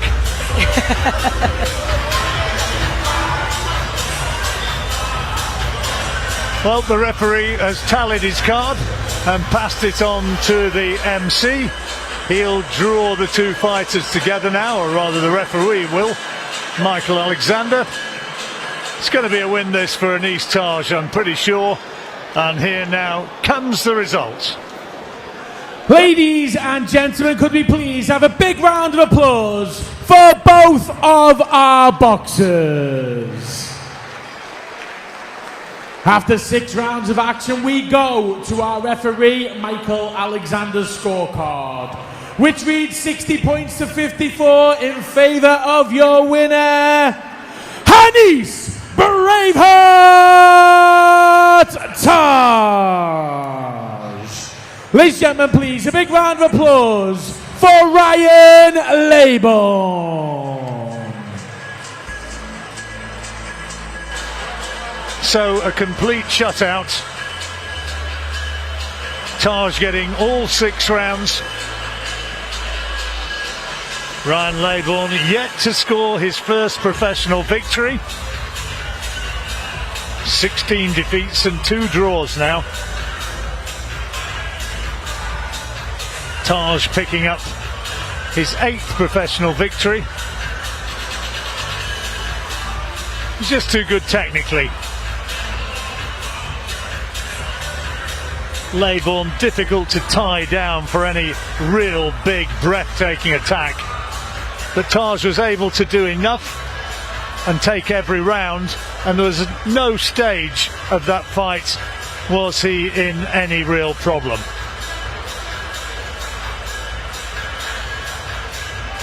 The problem, Ryan Labourn calls himself, the problem was, so far as his performance, although he was defensively slick, he wasn't able to land any sort of real power shots to put Taj under some sort of sustained pressure.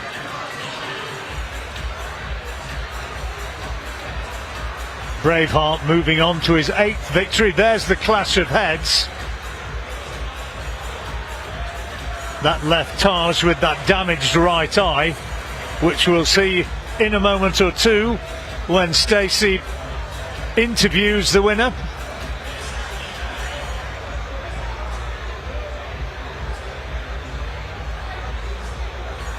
She's ready now with Hannes Taj, and we'll go straight over there now and let's hear the thoughts of the winner. All yours, Stacey. First of all, how are you doing with that cut? We've just been discussing here that, of course, you've had 2 tough contests with Vidal Riley, a big prospect, obviously, in your weight division. You were stopped on a cut then. How are you feeling with this one? And did you know as soon as it had happened? As soon as he dropped his head, and I was bringing the uppercut, and the one thing I did was drop mine to bring the uppercut in.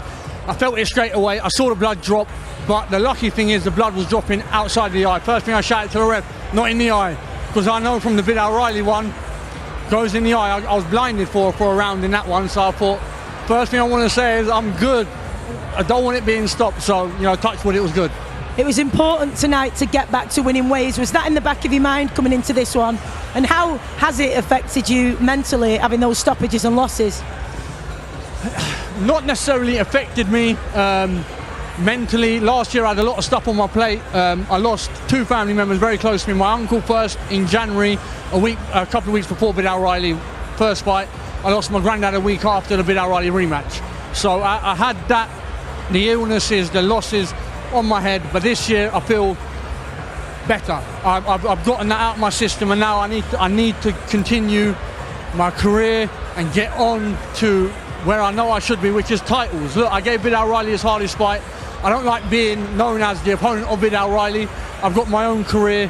I think if I play my cards right, there'll be a 3rd fight, and if I'm going the way I'm aiming to go, it'll be a different occasion. But what did you make of your opponent tonight? I mean, Ryan is really difficult to pin down. He's quite evasive. How did you find it?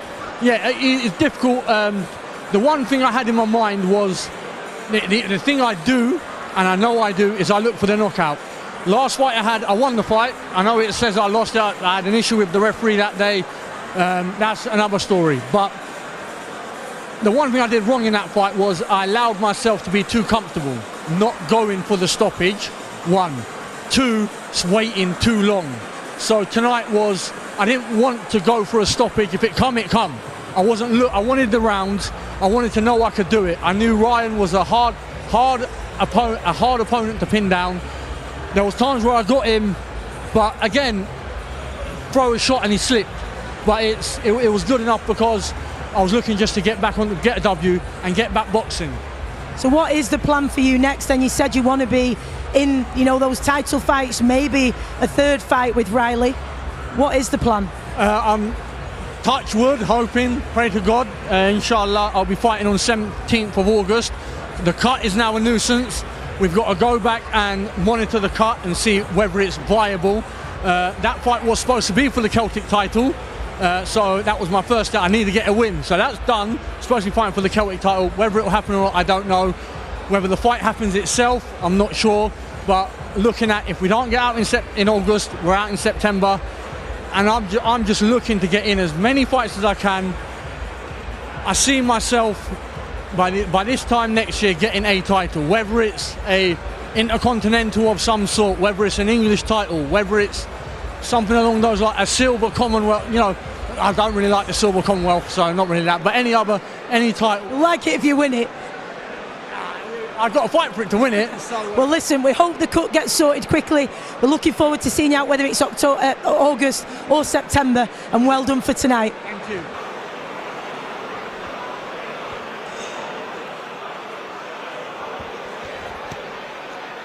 Well, we've still got 3 fights yet to come.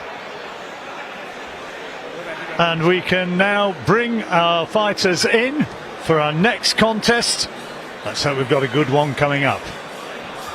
Ladies and gentlemen, we are now ready to get going with our next contest of the evening. Please welcome our first boxer making her way to the red corner. From Leeds, Keanen, the Viper Carter!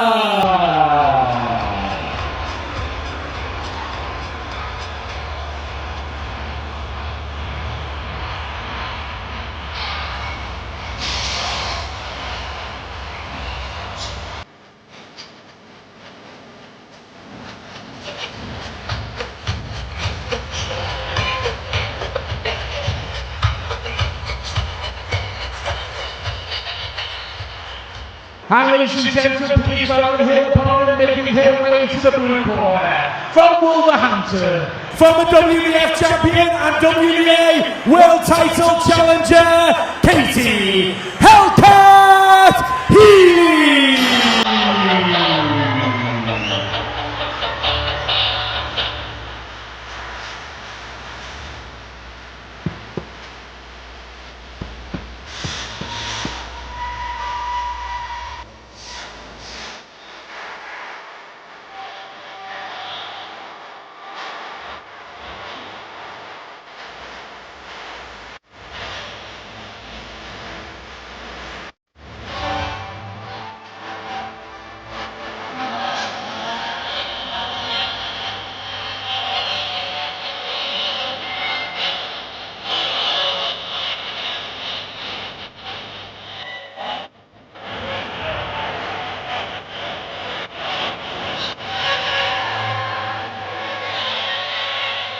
Ladies and gentlemen, we are live on Fightzone, where Fight Academy proudly presents 6 rounds of boxing in the Super Bantamweight division.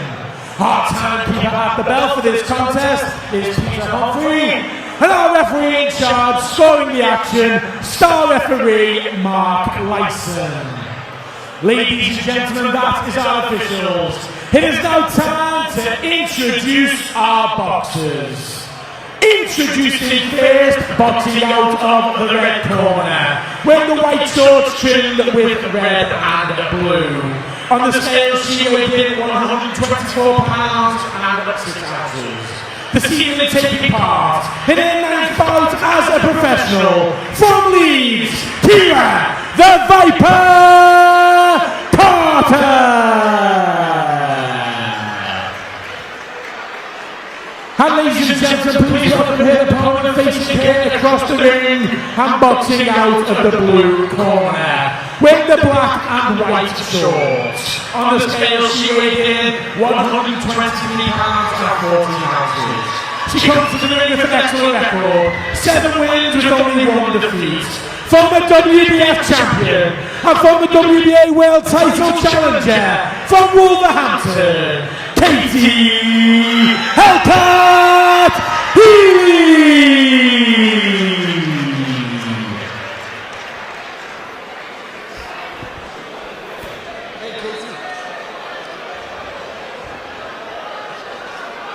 Okay, boxers, you don't want to lose. What's your daily commands? Tend to break quickly, defend yourself at all times. Don't too bold. Women's Super Bantamweight contest. 2-minute rounds. Seconds out, round one. And Katie Healy, 26 years old. She's been absolutely on the verge of truly elite class. Not too far off it, and she is a big favourite to win this one against a fighter in Kira Carter, who's yet to secure a professional win. All her defeats, though, have come on points. Was a very good amateur, Kira Carter, but not really been able to follow it into the professional ranks. Katie Healy, another boxer with a degree. She's got a degree in business and management from Aston University.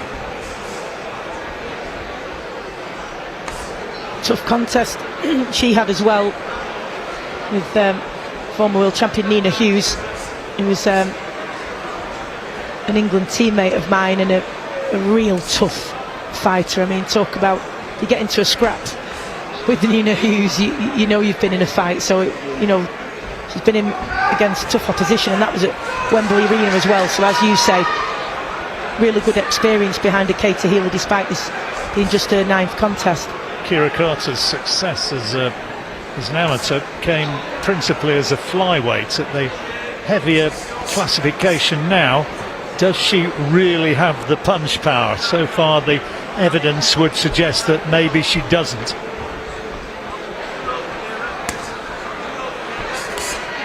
Katie Healy beat Canada's Shelley Barnett last time out in December over in the Cayman Islands. Commonwealth female silver super bantamweight title. So this is her first fight this year. Yeah, and that again was another good experience for her. She's the Canadian Shelley Barnett, but she's based in Chicago in the US. So as you well know, John, you know they bring a different style, don't they? If they come from different parts of the world, they tend to have a different style, a different approach that you have to make certain adjustments to, and that's what helps you so much if you've had that amateur international background, because you're sparring and fighting with really different styles at all these tournaments and competitions, and it stands you in good stead if you're going to go into the pro ranks. Healy clearly with the better moves, landing the more emphatic scoring punches in this opening round, and boxing quite nicely. No stage did Carter put her under any sort of genuine pressure. Healy choosing to stand between rounds. That was a decent opening round for Katie Healy, and of course they do feel so much shorter, don't they? It seems to go by in a flash, the 2-minute round, so you've got to make sure that you start quickly and you're really on top of it, because obviously with 1 minute less you just don't have time to ease into any of the rounds. Healy with a reach advantage and using it to good effect. Carter not really so far been able to get into range to deliver anything particularly purposeful.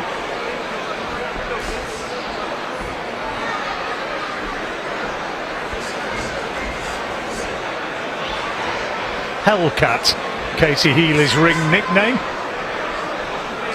against the Viper. Hellcat's winning. It is, if she could get that, she could find the range for the uppercut as well, it would be a great shot for Katie Healy, because Kira Carter tends to lean forward over that front foot, bringing her head forward, and like she just about finding a range with it there on a couple of occasions. Well, a little bit of a flurry here without much purpose, but if she could time it right, John, and just take that little step back, when Kira Carter leans over that front foot and her head is in that position, it'd be a great shot for Healy to unleash the uppercut. We saw it a couple of times there again. Well, she's letting her punches go well in this second round. Yeah, really starting to build in confidence. Nothing really coming back from Kira Carter.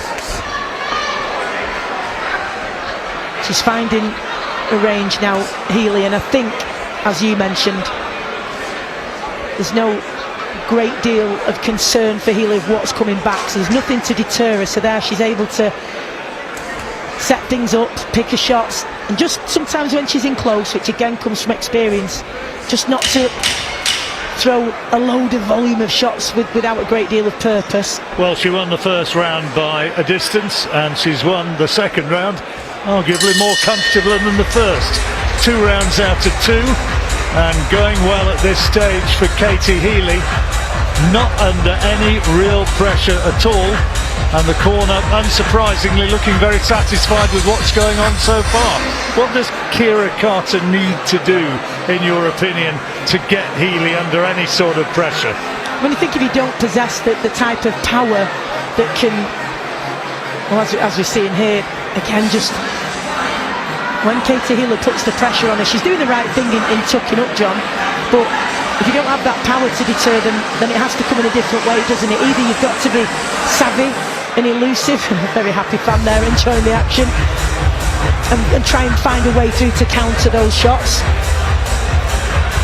I don't think it'd be a good idea for her to punch with her, because Katie Healy does have that advantage in the power and in the range. So I think what she needs to do is obviously tuck up when she needs to, which she's doing well, but she's got to be savvy and try and find those little openings, because she doesn't possess the power, as you say, to really deter her. So I think when she can just tactically try and block and then counter.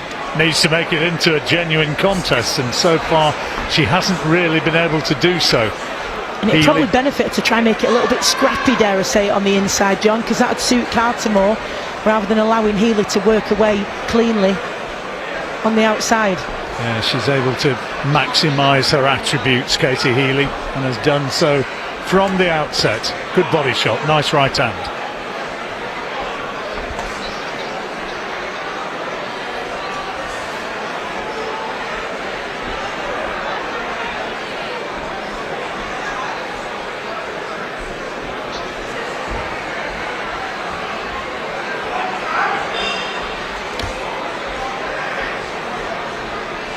Just could do with trying to find those little gaps, Carter.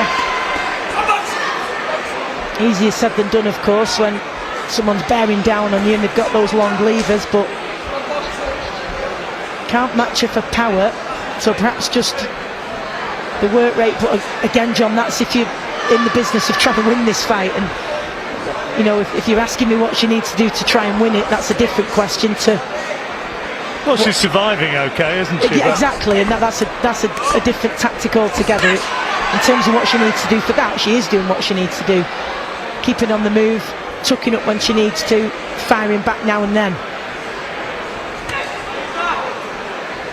Healy varying her attacks quite nicely. Some good body shots, particularly from the right hand. There's another one. Almost followed up with a right to the head. Another pretty one-sided round, and that makes it 3 out of 3. Bit of blood coming from the nose of Kira Carter after that round. As I say, it's a difficult question in many regards, because the different answers, aren't they? What do you do in this fight if you want to win, and what do you do if it's about getting through the rounds? Because as an away fighter, as we've just been talking about, that the key thing is to be able to fight on short notice, to be able to fight every few weeks.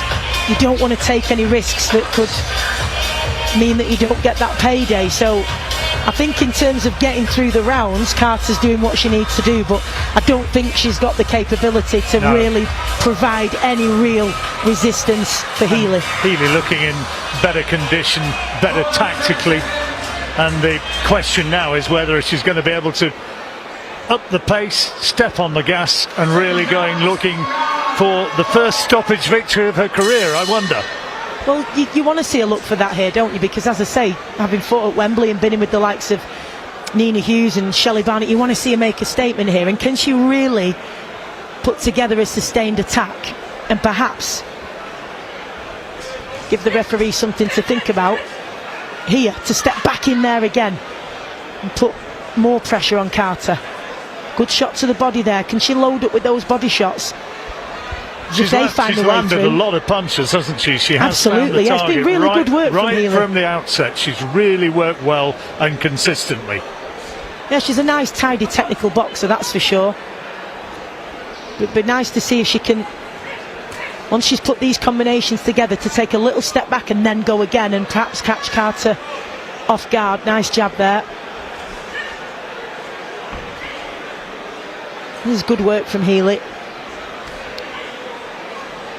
Single shots, more than doing enough to take these rounds, but I think she's in there with somebody who she can try things with, you know, and vary it up a lot more and showcase her full repertoire. You can't see any way that Carter, unless she finds something staggeringly different to what she's produced in the first 3 rounds, you can't see any way that she comes anywhere close to winning this fight. So Healy has the ideal opportunity to go through the gears and showcase what she can do.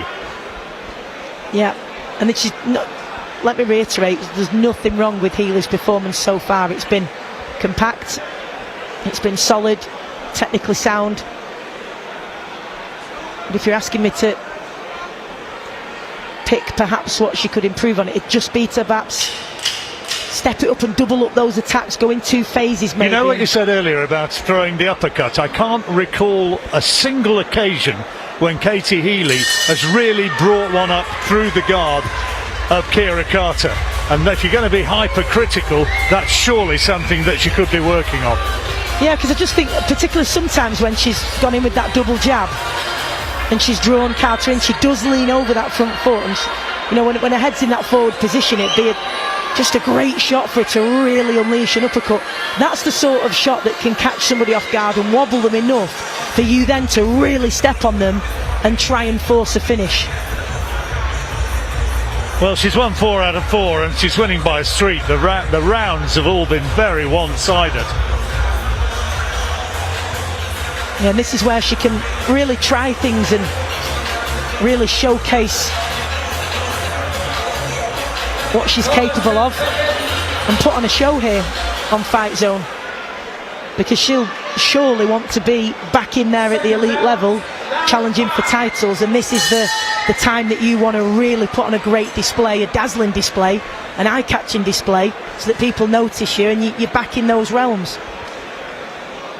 Yeah, and it's about putting bums on seats, isn't it? If you're going to get the big opportunities, you've got to be producing performances, which makes a demand for tickets. And these days, that you know, that the sports world, like any other industry, is saturated with content, and you know, sometimes it can be down to a really great 20 or 30 second clip that gets people to notice you, that builds up your following, and people want to see you again, and it can just open those doors. She's really trying to trigger Carter to open her up a little bit, and it can be difficult to break these opponents down when they're not throwing much back, not leaving really a great deal open for you to go at. So you have to pick and prod and find a way through.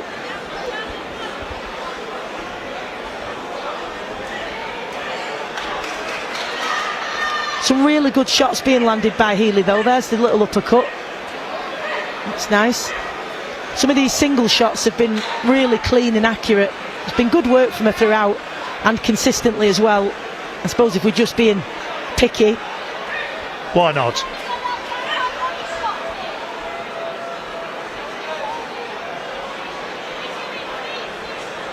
Carter just isn't competitive in this fight. Seems to be just hell-bent on survival now. That's yeah, 20 absolutely. seconds. And it can make it really difficult. You know, I've been in these fights myself when you know from the first bell you're in with an opponent who's absolutely no interest in throwing much back, and it takes two really to tango, difficult. as they say. Yeah, it's really difficult to break them down because they just don't leave those openings. That's what creates openings, isn't it? Is when you're both sort of trying to land and take that slight risk. And it only takes a split second, but if they're not even throwing back, They're just purely trying to find a way through. It can be difficult in there. Last round coming up. Referee Mark Lyson just reminding the two fighters.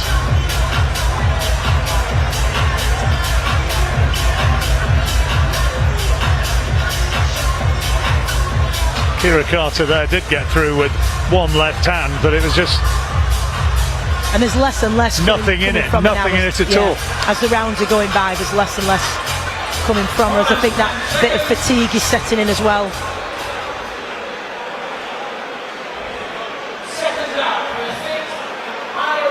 Really want to see Healy turn the burners on a little bit here and apply as much pressure as she can.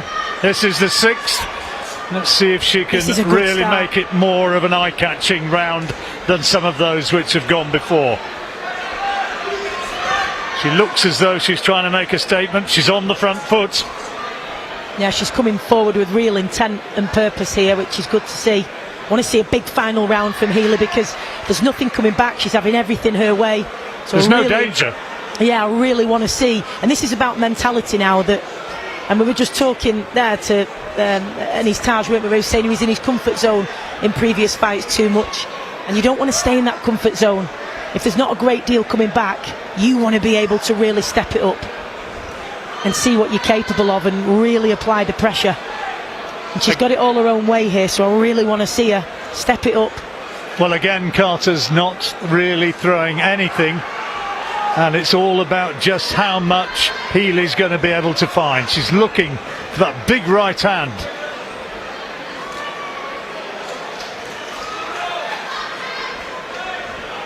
I'd like to see her mix it up as well, downstairs and upstairs, because that could be a way to, you know, for Carter to drop her hands a little bit if she works to the body, and then she can come back upstairs. Got to try and find a way to break her down.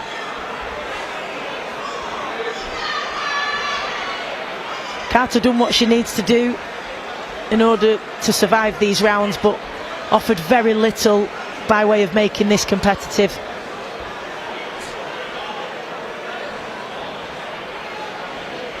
That's where the uppercut could have come in that last little sequence, John, where she was ducking low, rather than punching down with that jab to the top of the head, just come right up. The referee was telling her to keep her head up. Really, a punch from Healy would have absolutely persuaded her that that was the way. Well, that's 6 rounds out of 6, surely. Very, very one-sided fight. What does Katie Healy gain from that, if anything? I suppose all you could say is it's 6 rounds under her belt. She was tidy, she was technical, and it's difficult to criticise when someone's in with an opponent who offers as little as Carter did. And, you know, again, I don't want to be overcritical of Carter because she did her job in terms of surviving the rounds, and that's what she was here to do tonight, clearly. But for Katie Healy, I guess she's got the rounds under her belt now. It's another win. She's come through it, and she'll be going on to bigger and better things after this.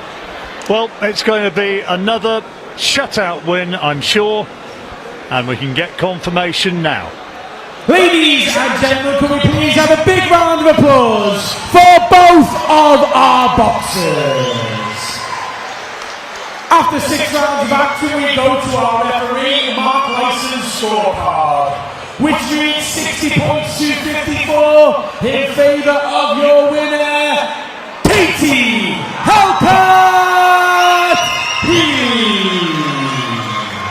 Ladies and gentlemen, please, a big round of applause for Kira Carter. Hellcat gets another win. 8 victories against just that 1 defeat against Nina Hughes, a former in a female world bantamweight title fight, going back a little way, but she'll be wanting to show that she's very much in with a chance, and a very real chance, if she gets another world title fight. But perhaps she'd have liked to have seen her win just a little bit more emphatically and explosively than she did.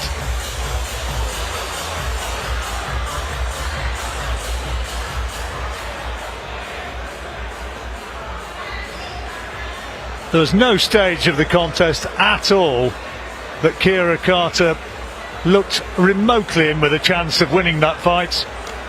Stacey's in the interview position now with the winner, Katie Healy. So in a moment or so we'll go across and hear exactly what Katie made of her win tonight.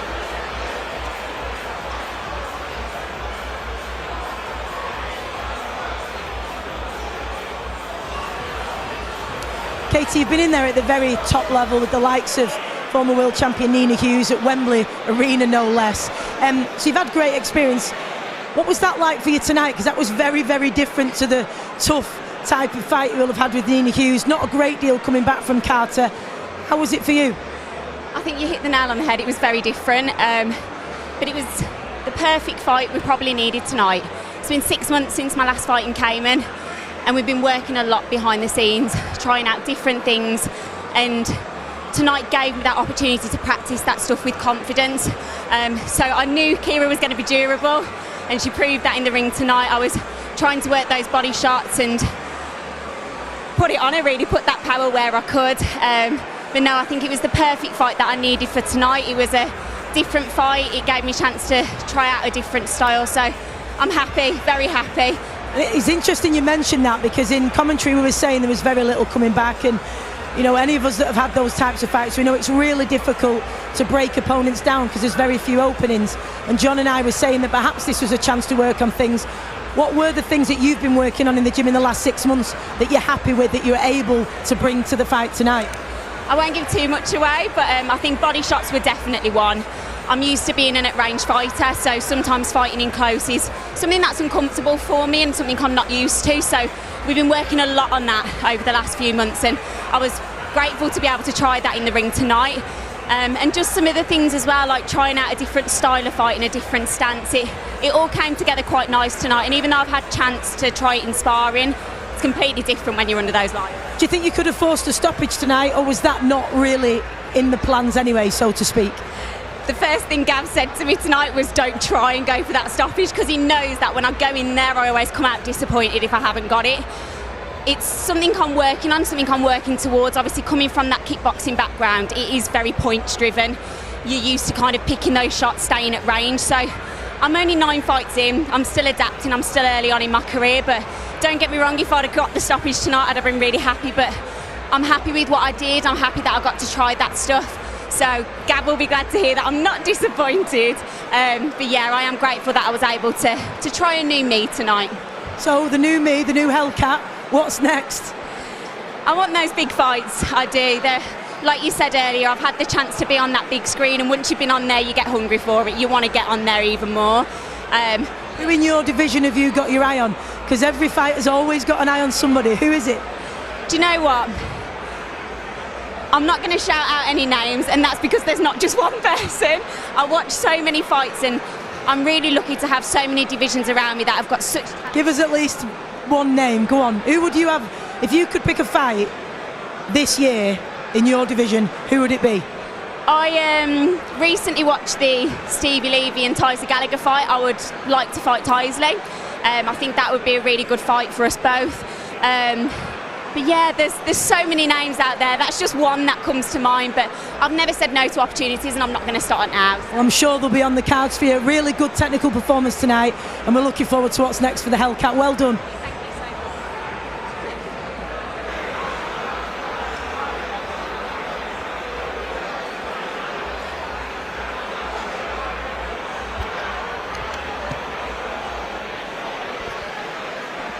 We can move on now to our next fight, and this time an anxious moment for every professional fighter. We have a debutant. First pro fight for Mikey Harrison.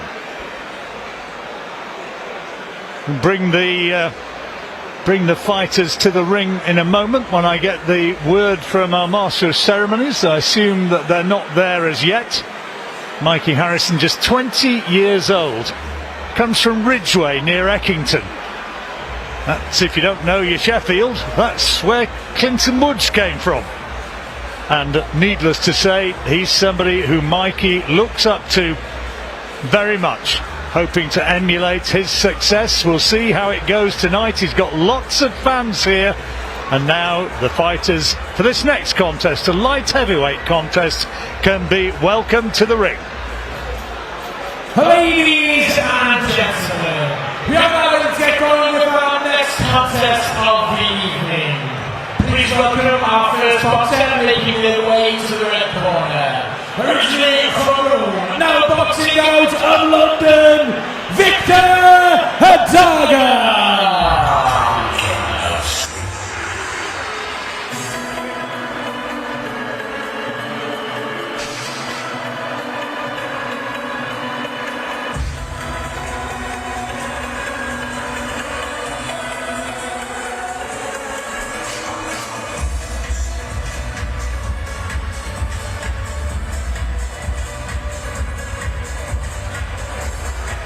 And ladies and gentlemen, please welcome his opponent making his way to the blue corner.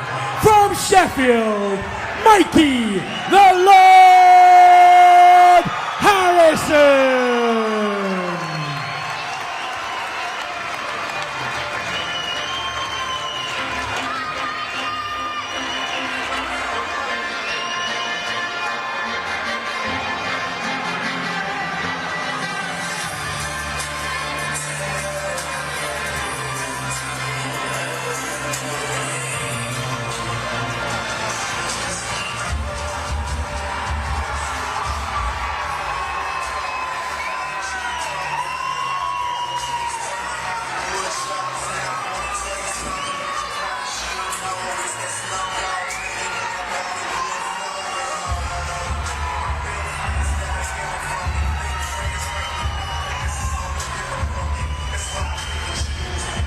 Ladies and gentlemen, we are live on Fightzone, where Fight Academy proudly presents 4 rounds of boxing in the light heavyweight division. Our timekeeper at the bell for this contest is Chris Hancock, and our referee in charge, scoring the action, star referee Michael Alexander. Sheffield, that is our officials. If you're ready to welcome our boxers, make some noise!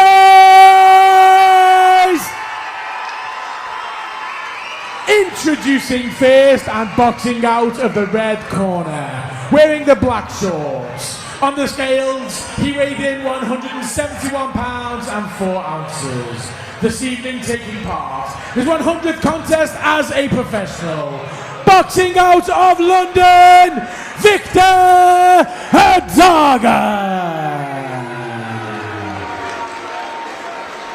And ladies and gentlemen, please welcome his opponent facing him across the ring and boxing out of the blue corner. Wearing the black, white and gold shorts. On the scales, he weighed in at 171 pounds and 12 ounces. Making his debut as a professional. From Sheffield, Mikey, the Lord Harrison!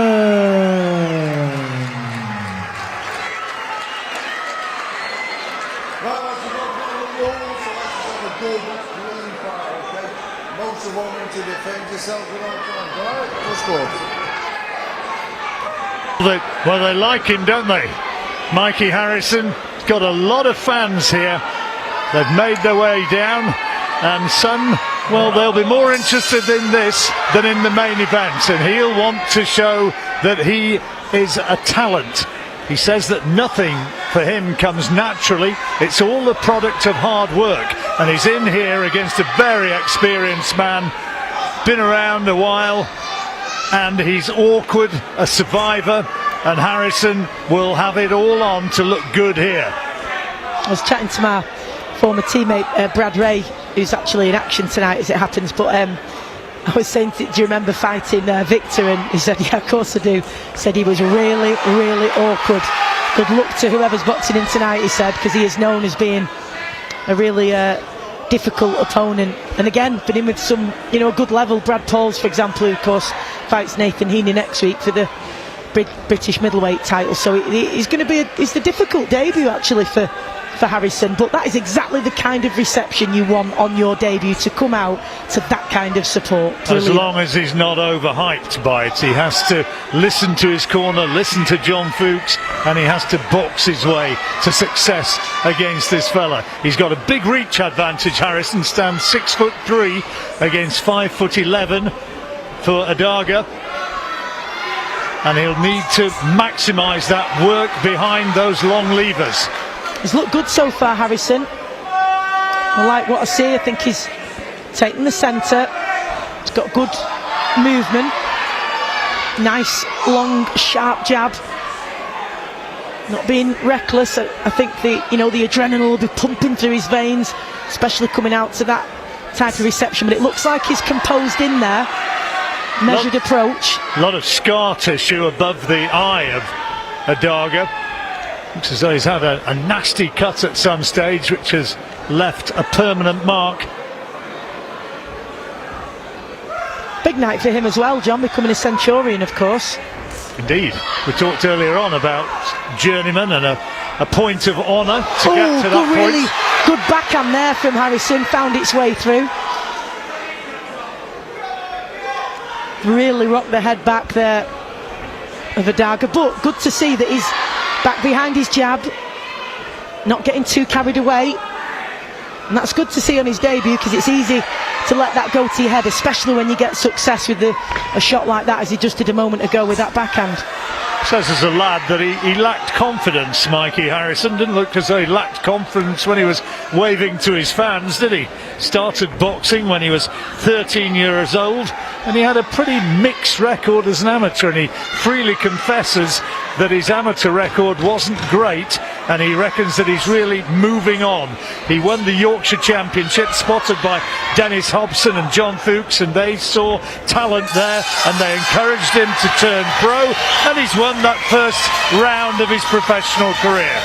Yeah, he signed with them in March, and he was really delighted to take that step, and I think that was a really impressive first round of his pro career, because he caught Edagha on a couple of occasions, but he didn't get carried away and let it all go to his head and become reckless. He went back to his jab, and it's important, isn't it, that they continue to do the things that have found them that little margin of success, and don't try and do anything wild or out of character. I thought he boxed nicely there, and he's impressing people all around the place, including his young fans there. Yeah, that's lovely to see, and that's what it's about. And as you just said, perhaps didn't have confidence as a youngster. That's exactly what sport can do for people. Give them that confidence, those social skills that lend themselves to every other area of life, and that's clearly what it's done for Mikey Harrison, and it's great to see now youngsters who look up and aspire to him as well. Big lad, isn't he? Just 20 years old in his professional debut tonight. Mikey Harrison from the village of Ridgeway, not too far away from Eckington. I think what he's doing well here, Harrison, is his timing. Obviously he's got that reach advantage, but Edagha can be very, very awkward because he's always moving around, but that also makes him vulnerable, because if you can catch him when his feet are moving and he doesn't have his feet planted, he can really cause some damage. And that's again, it's a fine balancing act if you're going to be moving constantly, as Edagha does. And as you see, as he's skirting the ropes at times, his legs go square, his feet go square, which means he's really vulnerable. Difficult to find though, and he just stopped 4 times in those 93 losses. He is a great survivor. He's a big, powerful lad though, Harrison, as well. He definitely has the power to do some damage, that's for sure. And if he just waits for those moments, especially as Edagha just skirts the ropes and goes square-footed, if he can land at that precise moment, he could put himself in a good position here. The reactions there again from Edagha, swaying this way and that to avoid those punches.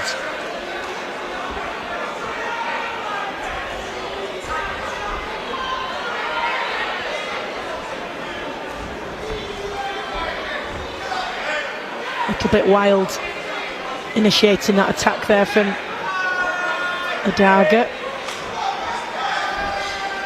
Michael Alexander talking to them, trying to implore on them the need to keep it clean, to keep the boxing going.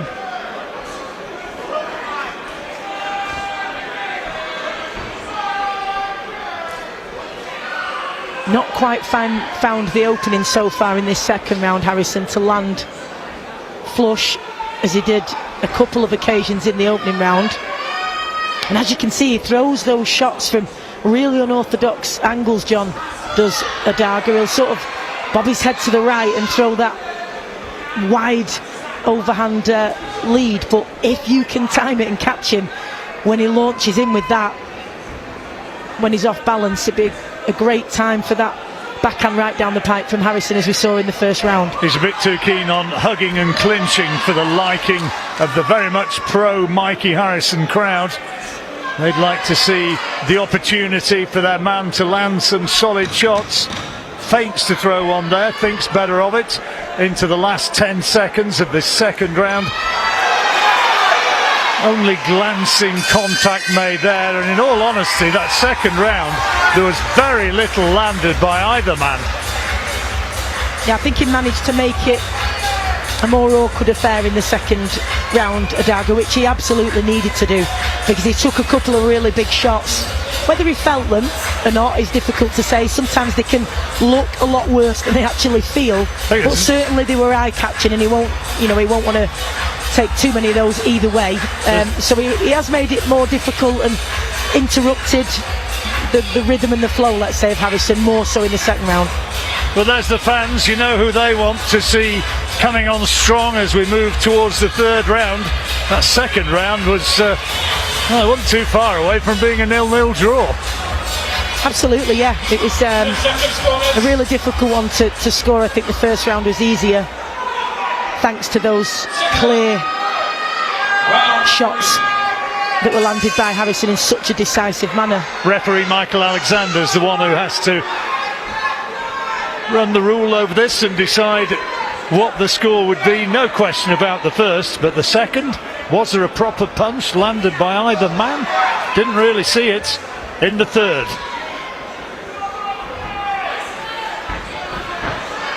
Good use of the jab in the opening seconds of this one from Harrison. It's really difficult when Edagha comes forward at you with those wild swings, as I say, from unorthodox angles, but just staying behind that jab for now, waiting for the opportunity to open up is the right approach, I'd say. So difficult to tie down Edagha. Been a few elusive fighters from this part of the world. Old Harold Graham, maybe the most elusive of the lot. They used to take him round the prisons and invite people to try and hit him. Imagine. And they couldn't lay a glove on him. Some big tough lads as well. Yeah, he was the master, wasn't he? Right up everybody's list when people talk about the best fighter never to win a world title. Solid right hand, and he's going looking for it again. Tried to really unleash a big left as well.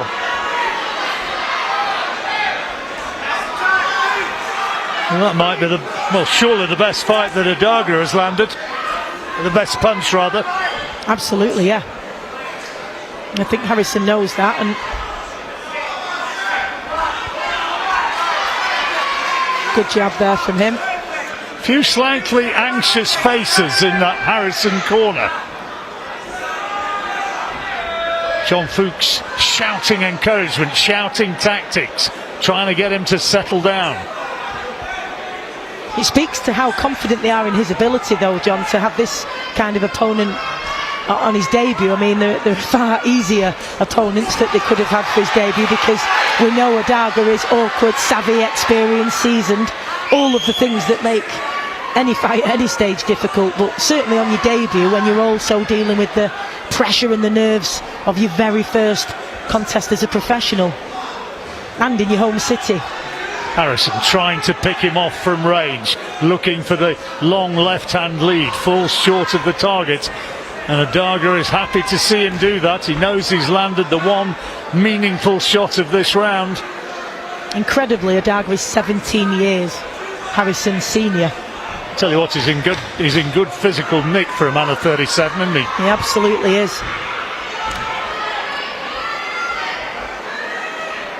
And Harrison, 20 years old, he's got plenty of room to grow yet. So there'll be plenty of physical development for him as well as he builds up the rounds and progresses in his career. But I guess the good thing about a debut like this is that he's going to take so much more from this than if he did have somebody who just throws nothing back, who just tucks up and isn't awkward and difficult to break down. He'll learn a great deal from these rounds, because look at some of those angles in the replay there from which Edagha throws those shots. Takes his head the opposite way and then just throws these wild swings, and really difficult to sort of not just defend but plot any type of counter. They come from somewhere near the top rope, don't they, when he launches them? It's almost like somebody trying to wing it in from the boundary in a cricket match. He throws from way back, but they're coming from some crazy angles, and as you see, it's so difficult to find.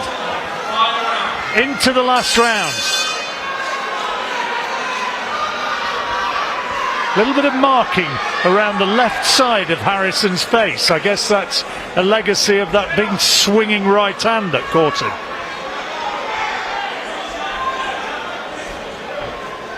Left hand side of his face, rather.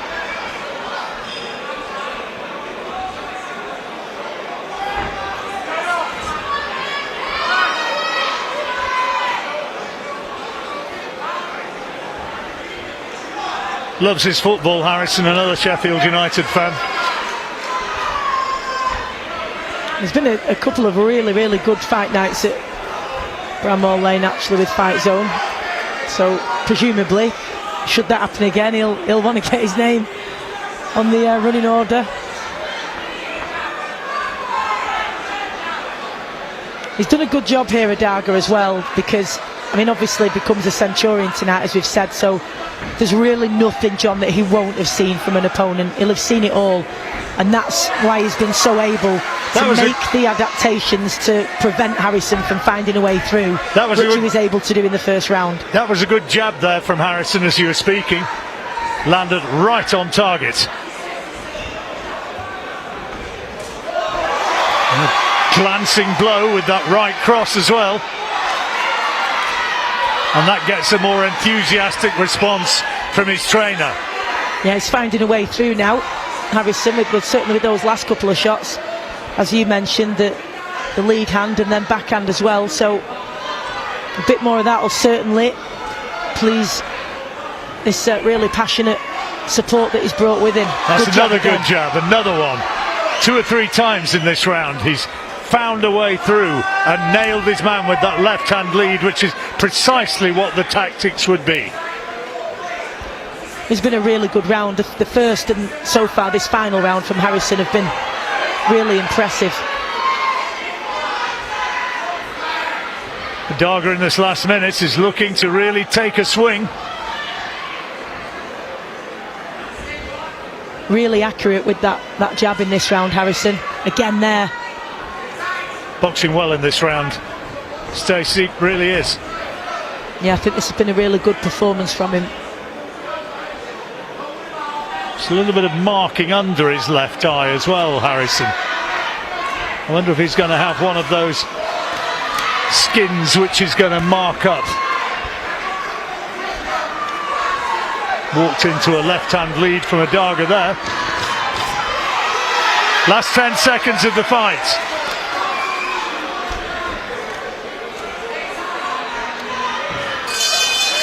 Really good debut, a solid debut. Absolutely, I think he can be very pleased with that, because he was in against a very awkward customer indeed. And first round and last round, particularly, Stacey, he boxed beautifully.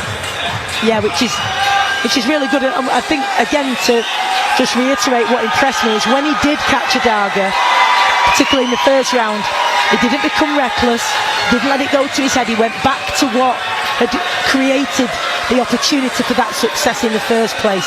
And sometimes with inexperienced boxers, or with the adrenaline of the debut, as I say, you can start to do wild things that you haven't even worked on before, but he stuck to what was working, You know, when you get into that corner and you're talking to him in a minute or two's time, if John Fuchs is around, have a word with him and see how he rates it, because he's the guy who spotted him as an amateur, and he's the bloke who's trying to nurture him and bring him through as a professional, and presumably he gave him the green light to go for a very awkward opponent. Now, here's the result, here it comes.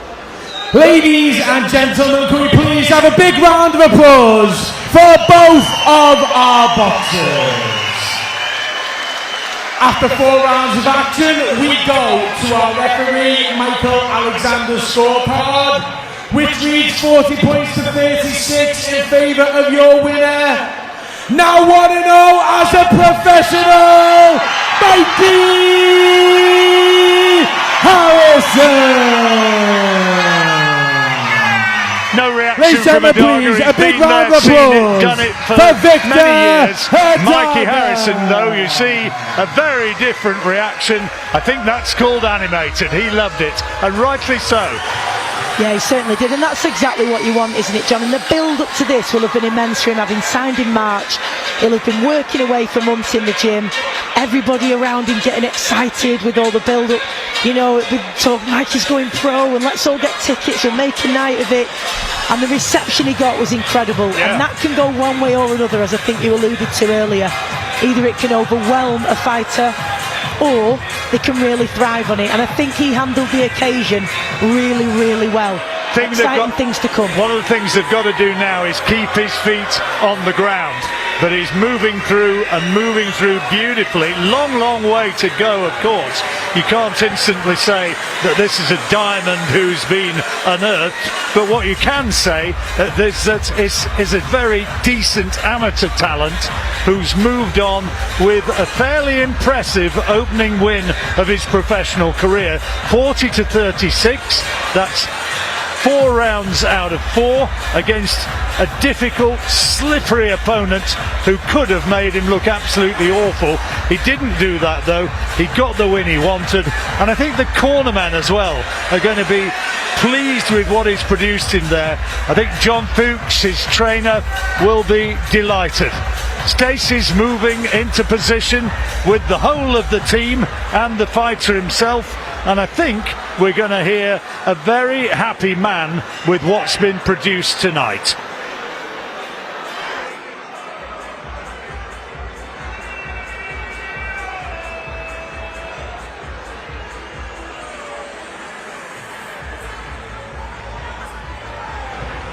Mikey, first of all, that reception was exactly what you would want for your debut. How did it feel?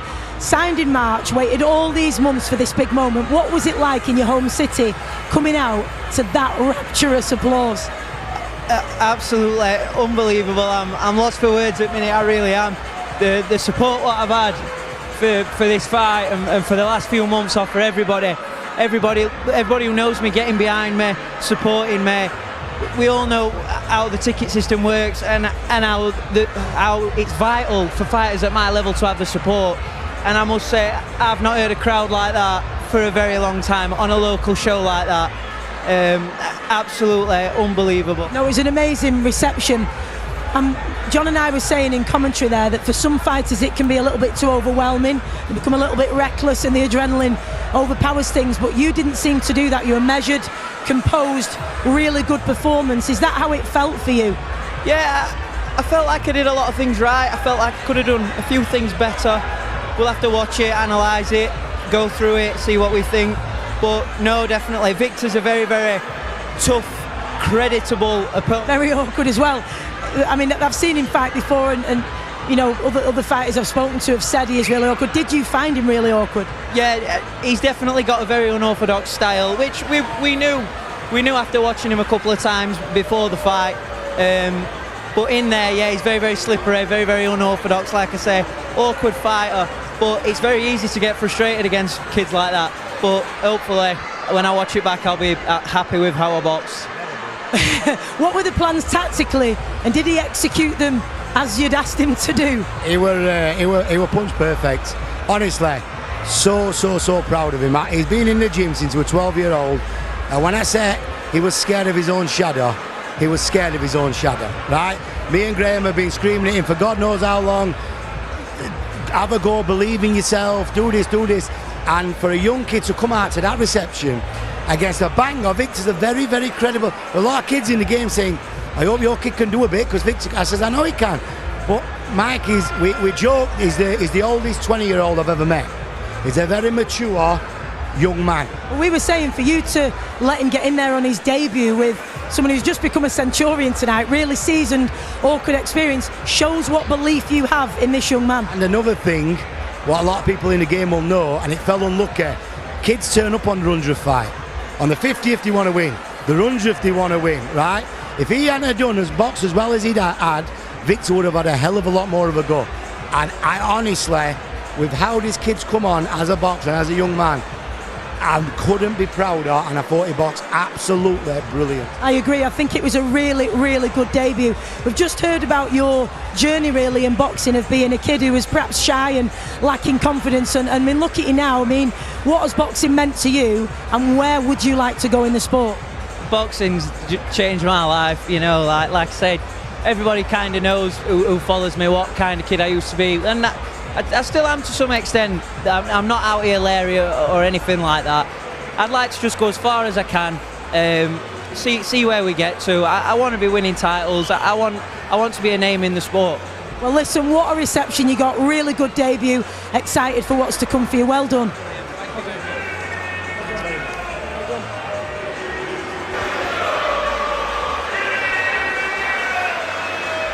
Well, he can certainly be proud of that one. You've seen who had his first professional fight. Time will tell, I suppose. He might go all the way. It might be that he's flattered to deceive, but he looked as though he produced a very good opening performance to us here at ringside tonight. And what a nice lad. You can see why so many want to watch and so many want to enjoy his progress. Well, it's main event time now. It's a Commonwealth Eliminator at super lightweight, and you could only be in Yorkshire for a match-up between Wainwright and Pickles. Here comes our Master of Ceremonies. Ladies and gentlemen, here's our time for our main event of the evening. Please welcome our first boxer, making their way to the red corner, from Leeds, Billy the Kid Pickles.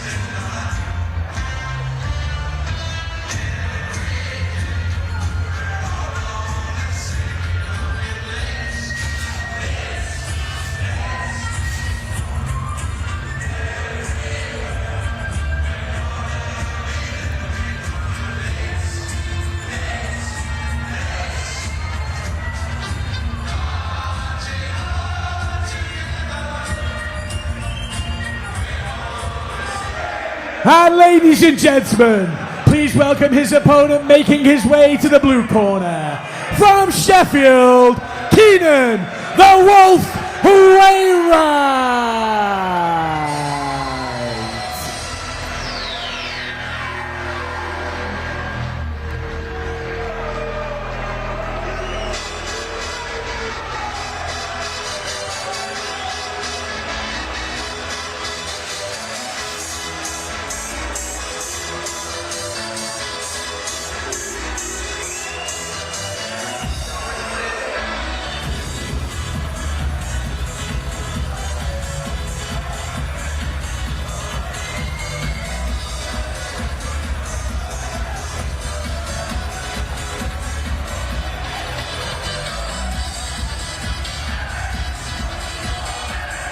Ladies and gentlemen, we are live on Fightzone with Dennis Hobson and Steve Crump for Fight Academy.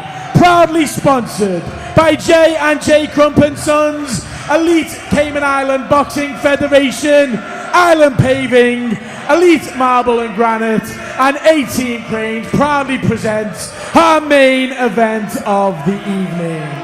10 rounds of boxing in an eliminator for the Commonwealth Super Lightweight Championship.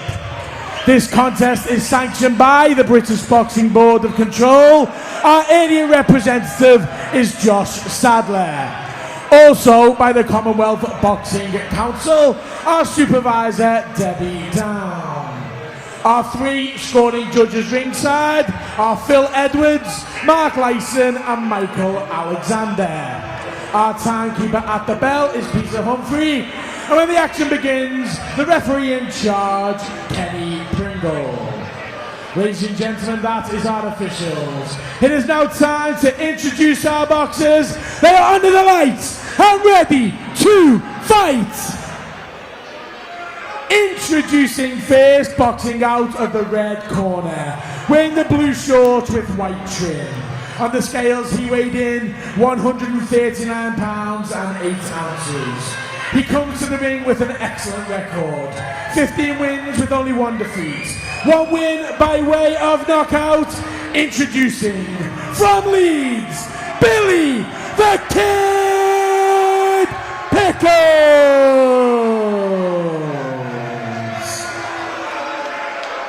And ladies and gentlemen, please welcome his opponent facing him across the ring and boxing out of the blue corner, wearing the red short with white trim.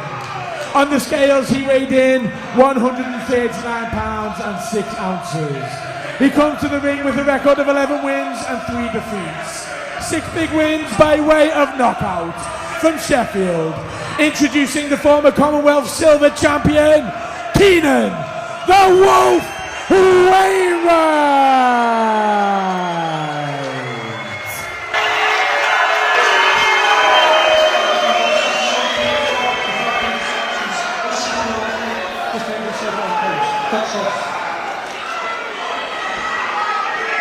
This could be a very good fight indeed. On paper, extremely well matched. Billy Pickles, the older man from Leeds, and this fella, Keanen Wainwright from Sheffield, 26 years old. Pickles, his opponent from Leeds, a lad who initially started boxing to lose weight, to be better and more effective as a rugby player.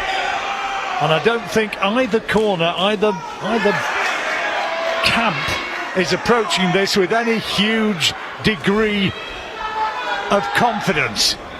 And it's a bright start.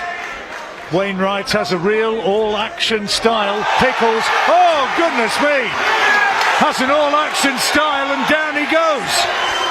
And we saw in his last outing against Louis Horn, Wainwright, he put him down in the 4th, so we know if he gets that timing right, goes that sharp backhand of his, that's what can happen. But Pickles knew immediately, John, that he'd been caught off balance there.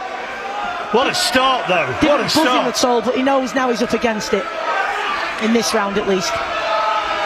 Long, long way to go.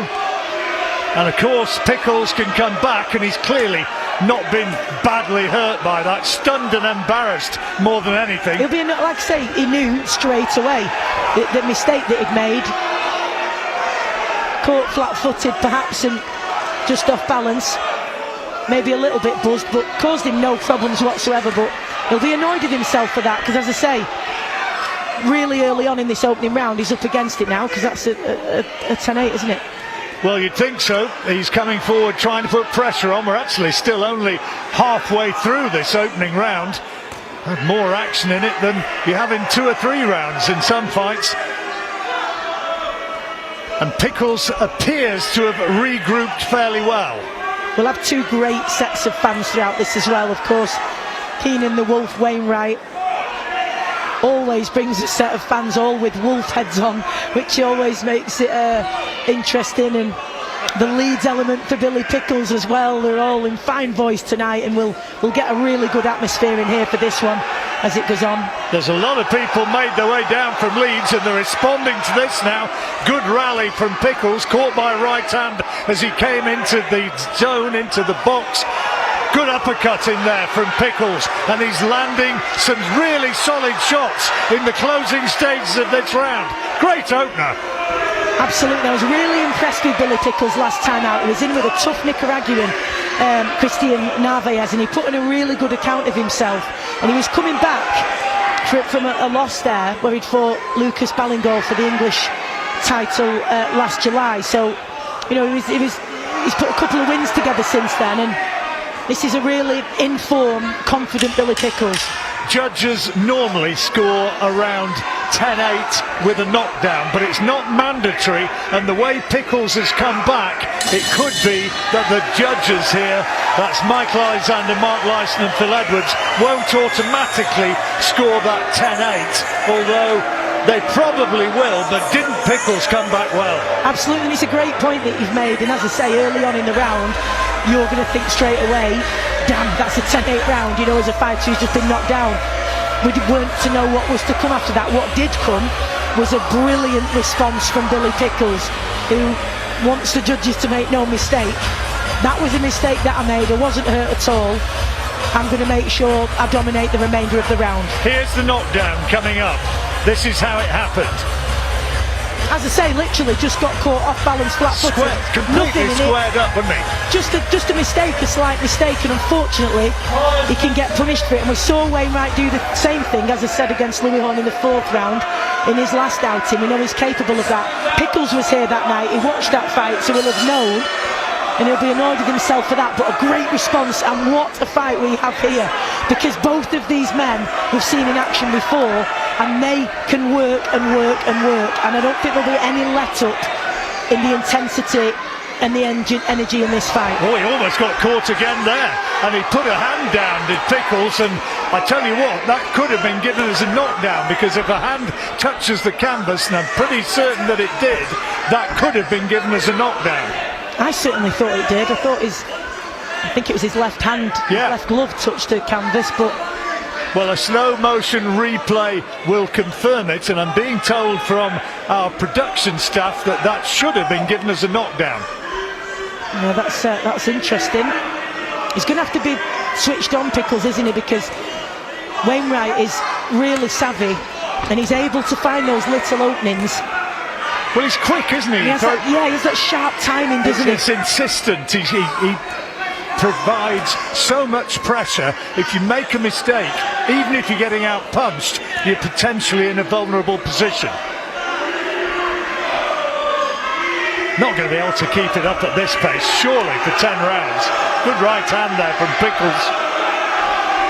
They've both got that dogged determination type of style, though, John, where they can really dig in and continue to apply pressure. So I wouldn't be too surprised if we don't see this level of endeavour throughout, but really enjoying this. Long may it continue, because this is great to watch, and the fans are absolutely lapping it up, and rightly so. It's going to be an energy sapping and grueling fight if it keeps up with this sort of intensity, and if it's going to be fought at this sort of speed. This is a Commonwealth title eliminator at super lightweight. You can see, just watching them, how much it means, and it's kind of got the look of one of those fights where they're looking to be the champion of each other.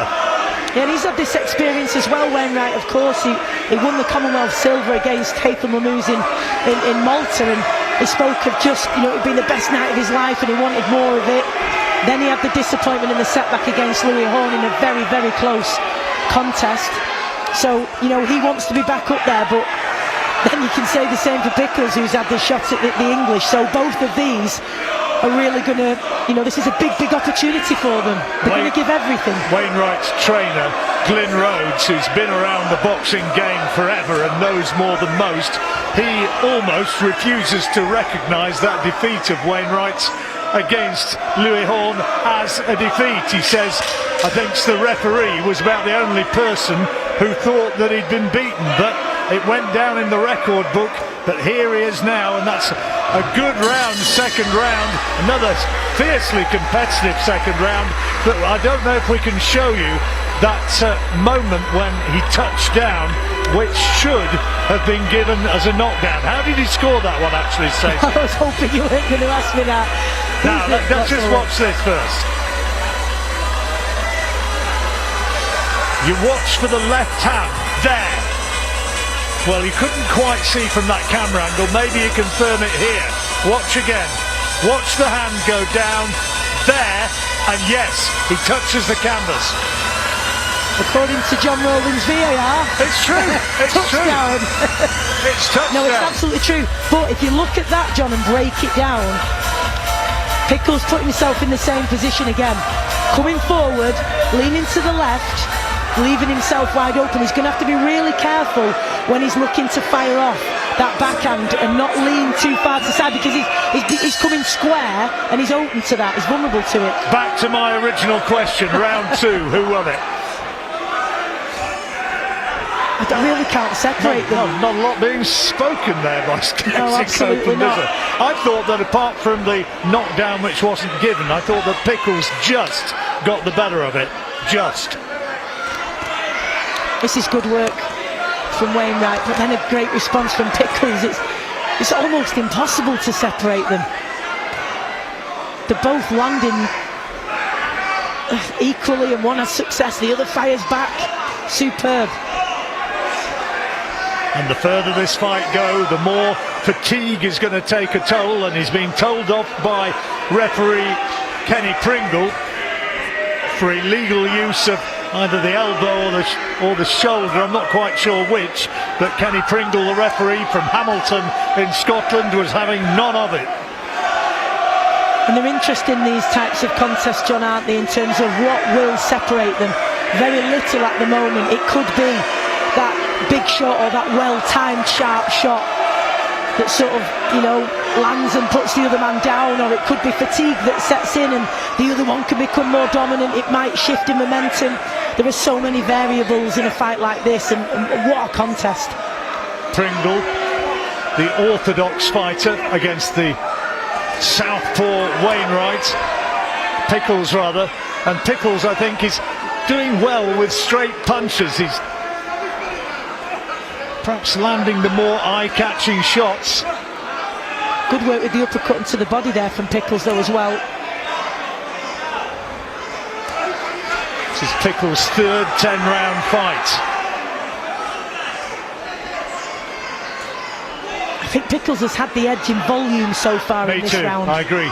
So I'm edging towards him for this one so far. Although Wainwright in the opening couple of sequences really landed some big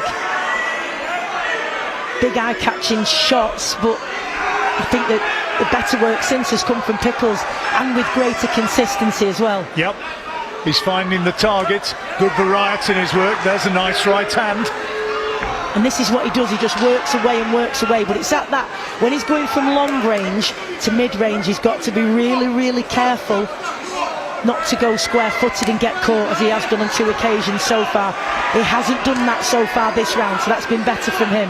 Billy Pickles, who trains at Club Energy in Otley, and many of his supporters here tonight have made their way down from that part of Leeds. Good round this one for Billy Pickles. I think that was a lot more clear in terms of who you would give that round to, John, as opposed to the previous round, which was almost impossible, I felt anyway, to separate them. I think Billy Pickles put a bit of daylight between them in that third round.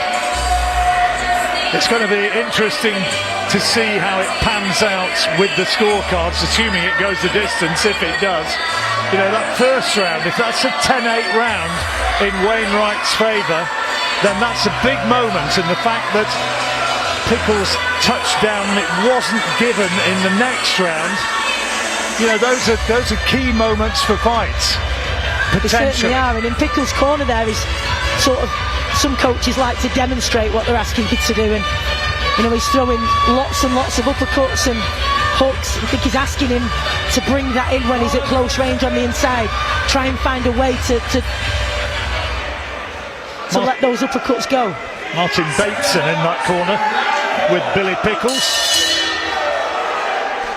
Yeah, sorry, Bateson, who was demonstrating that, yeah. Demonstrating it well, I have to say. Oh, good shot, good right hand. Starting brightly in this round, Pickles. And just anxious moments slightly you sense for the Sheffield team. They just have to get their man right back into this, and this is more like it. He needed this. Good uppercut inside from Pickles. A couple of right hands to the head as well. Absolutely. You can hear chants of Wolf, Wolf, Wolf. The fans of Wainwright. He's given them reason to cheer in the opening seconds of this fourth round. He's really rallied, put some good combinations together, but Billy Pickles is a very difficult man to deter because he just keeps coming and coming and coming. So many Leeds fans here. Sometimes when you get fights involving the home fighter, which Wainwright is, you sense that judges are sometimes swayed by the crowd noise, amplifying the success of the home man. But there are so many Leeds fans here that in Sheffield tonight, that is not the case. There's been a little swelling under the right eye of Pickles, John, as well. Left eye, I think. He's certainly got some grazing under the left eye.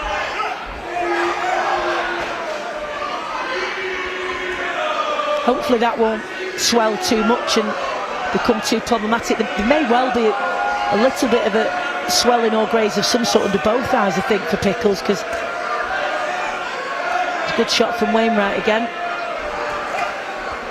Solid body shot comes in from the Sheffield man as well. Fascinating, these type of encounters, John, as well, because they do ebb and flow. The momentum shifts in favour of one fighter or another, and it's just so exciting. Well, that's what makes a really good contest. When I heard I was going to be doing this tonight and this top of the bill contest, I was so looking forward to it, because this was exactly the sort of fight that I hoped we were going to see, and so far it is producing the goods.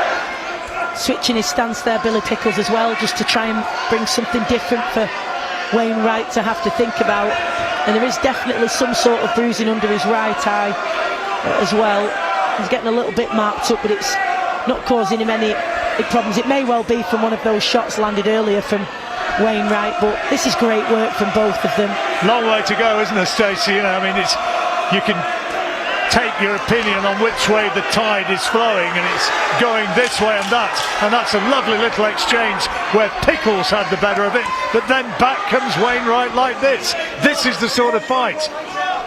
Yeah, he sensed that he'd caught him there, and indeed he did, and he just wanted to take that momentum, but Wainwright then straight back at him when he had the opportunity. Really, really fascinating, this one, in terms of how the momentum will shift as this one develops, because you can put in this effort every round, but you're not going to dominate every single round. That's unlikely when you've got a fighter who's matching you for energy and pace and intensity. It'll naturally sway. When you get close rounds like this, you can have very, very widely divergent scorecards when you come to the end of the fights, and sometimes I think that people and our judges get unfairly criticised because it is obviously subjective, a decision as to who's won it. It's one man's decision, one man's vote, but it can depend where you sit as well. Well, if you're sitting on our side of the ring, the other side of the ring, from a different perspective, it can look completely different. Of course, and I think it's, as they say, the sight test of who you feel has had the better of it over the rounds, but judges are doing it round by round.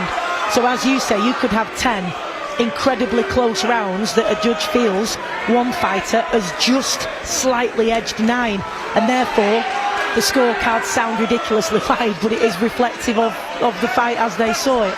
Yeah, now our British judges are honest men, you know. I mean, there's been one or two in the past who you could suggest you'd question their competence with some of the verdicts they've given, but by and large judges come at it with an open mind and score it exactly as they see it. This is good work from Pickles, right in the face of Wainwright, trying to wing the punches in, but Pickles doing that, but Wainwright working well off the ropes as well. I think this range suits Pickles far more, because as I was saying before, when he's at long range, and certainly when he's trying to step into that mid-range, Wainwright was more able to catch him, especially when he was vulnerable, when he was in that flat-footed position. Here, Pickles is able to just continue to apply pressure, and Wainwright just so far unable to get himself off these ropes. Whatever the fans have paid for their tickets here tonight, this is value for money. And there we see, from that, trying to get from that long range to mid range, a little timing off his, just that range a little bit off the Pickles, but once he gets here, he's accurate, his shot selection's excellent, and he's just not allowing Wainwright a second to breathe. No, he's trying to wear him down, isn't it? It's a sort of an attritional approach. But there we see, as soon as Wainwright is at that distance from mid to long range, and there's a cut there, he operates far more effectively. Is that a cut to the left eye of Wainwright? Wainwright's cut, yeah. I think it's somewhere around the temple. I'm not sure it's actually it might be the eye. And certainly Pickles sees that. He's right in front of him. Unless and meanwhile, it's Pickles that's cut and it's gone on to Wainwright, because he seems to have blood on his face as well. Well, the damage to the right eye of Pickles is certainly worsening, and I wonder if this is going to be a factor the further this fight goes, the more it unfolds. And there's a gum shield come out. It's Billy Pickles' gum shield. Wainwright sent to the neutral corner, and were there just a few signs there that he was coming on stronger? It is a cut to the left eye of Wainwright, and there'll be some real high pressure work from the corner to staunch the flow when the bell comes to end this round in about 15 seconds.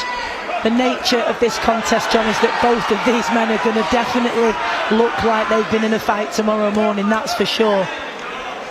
Yeah, they'll be frightening people with the way they look, never mind with the way they fought. You and I can do that, we haven't even boxed tonight. I've had a career of it.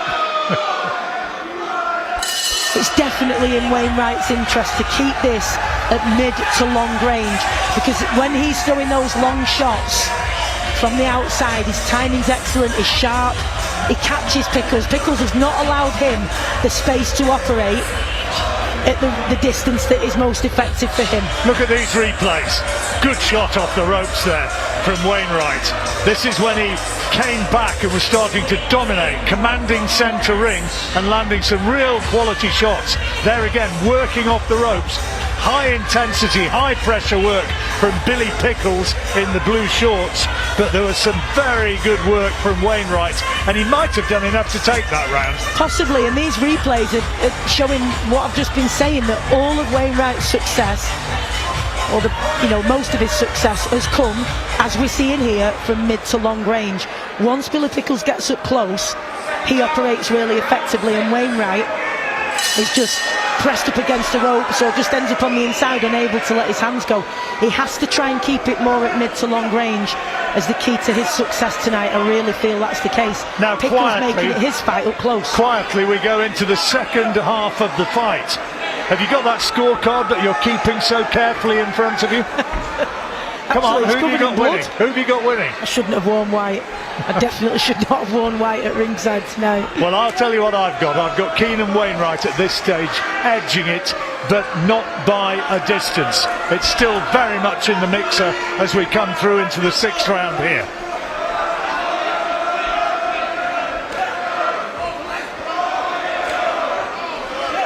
Looks like they've done a decent bit of work in the corner on the cuts, John. Yeah, both men needed attention, didn't they? Needed a bit of patching up, and done a good job of that. Puncture repair kit has worked well. Pickles' eye appears to be still bleeding just a little. Right eye is the bad damage, but it's not swelling so as to affect his vision. Question of whether or not blood is dripping into his eye, of course, is a factor, but I don't think so. This has not been fought at close range as much as the previous couple of rounds, but Billy Pickles is having success at that range. But I think that's because Wainwright, just at the moment, has lost that little bit of snap in his shots, which is going to happen because it's been fought with a real ferocious pace, this one. It's tremendous for the fans and for everybody watching on Fightzone. Pickles is clearly the one who is marking up more. The facial damage appears worse on the face of Billy Pickles. Good body shot. Really dug his feet down and planted his feet to throw that with intent.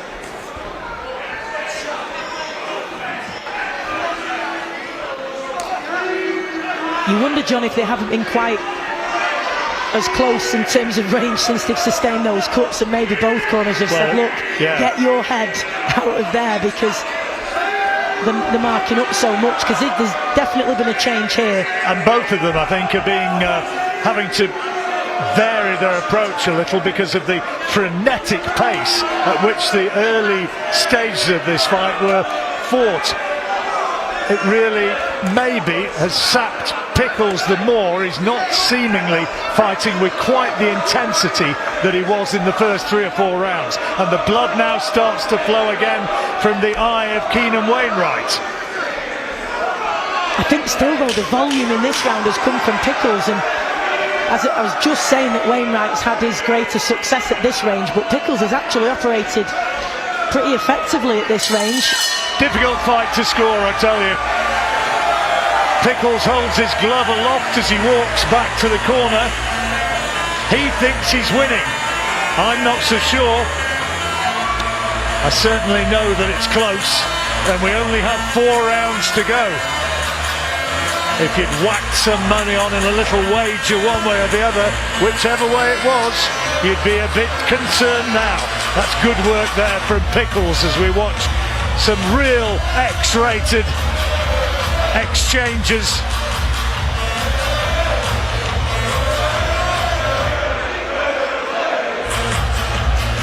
That's the Leeds fans bellowing on Billy Pickles. Come on, Stacey, who do you think's winning this fight? I'm not sure. I mean, to be honest, John, I'm just really enjoying it. I mean, huge credit to both of them. I mean, both really good ambassadors for the sport in and out of the ring, and it's just great to see them putting on this kind of performance with grit and determination, and you know, just, I mean, there's a lot being asked of each other, and they're prepared to dig in.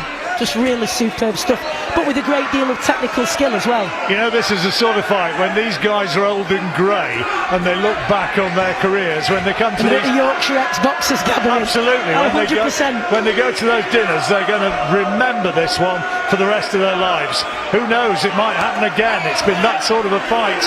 You'd certainly pay good money to see this. It deserves to be for a title, this. Oh, big time. These are exactly the kind of fights that you want to be in. You don't want to be in too many of them, but you do want to be in a couple of these, because this is what all the training's for, and as you say, this will be remembered. You want to be part of the fights that are remembered. The fans will remember it. If you're watching with us on Fightzone, you'll remember it, and certainly more than anybody, the 2 guys in there are going to remember this.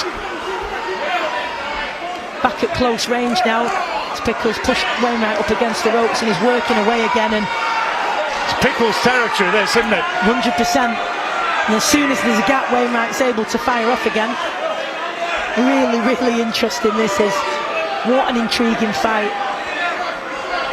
2 hugely and fiercely committed boxers. Incredibly well conditioned as well. Body shot from Wainwright. Low, was it? Yes, it was. He's being sent to a neutral corner, and the referee will give him time to recover. And the rules of the game are that in theory he could have 5 minutes if he wants it. Ask Alexander Usyk. On we go. And a nice little touch of gloves between the 2. Yeah, been hugely respectful in the build-up to this one, and they will be after. As I say, great ambassadors for the sport in and out, and it's great to see them both putting on such an incredible display. Well, I've seen plenty of big title fight which hasn't produced the drama that this has already. It might not be sublime skills, but in terms of commitment and intensity, it's right up there. Absolutely, and this is what you get sometimes on small hall shows. You know, it's the grassroots and the lifeblood of the sport, and sometimes there's just nothing to match it. I know the big arenas have that other feel to them and that atmosphere, but here you get every single person here will know one of these fighters and are passionately behind them. It's a local rivalry. There's a lot at stake here. There's pride, there's bragging rights, there's plenty on the line. Everybody here is willing them on and feeling every single punch.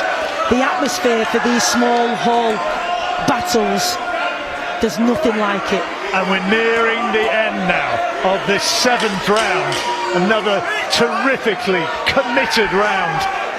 Difficult to split them. Both corners will have their own ideas. Both fighters will have their own ideas. A lot of it now is about motivation and about getting their men to really deliver in the final 9 minutes. Fights like this as well, John, if you're a fan and you're really behind either fighter, these are exhausting to watch because you're living every moment, and the up and down there's so much going on that it can actually be exhausting to watch. And it'll be exactly the same for the corners who are living every punch with them. Lots of work to the eye of Wainwright again, as we've mentioned, that cut. They have done a really good job of stemming that though. Very rarely are rounds given as level. Once upon a time that did used to happen, not so much now. Tends to go one way or the other, and it's kind of a question of how you see it, how do you view it. At home you'll have your ideas, we just know here that it's immensely entertaining, and for me, very close. It's very, very close. Clearly, well, on my view anyway, at close range Pickles has had the better of it, but Wainwright has had his own success at close range as well, but also particularly some of those nice clean straight shots at mid to long range, but not quite enough of it at times, as Billy Pickles has just been relentless. Less than 9 minutes to go. Good defensive skills there from Wainwright, evading those 2 attempted headshots, but then a right hand does come through the middle and catches him.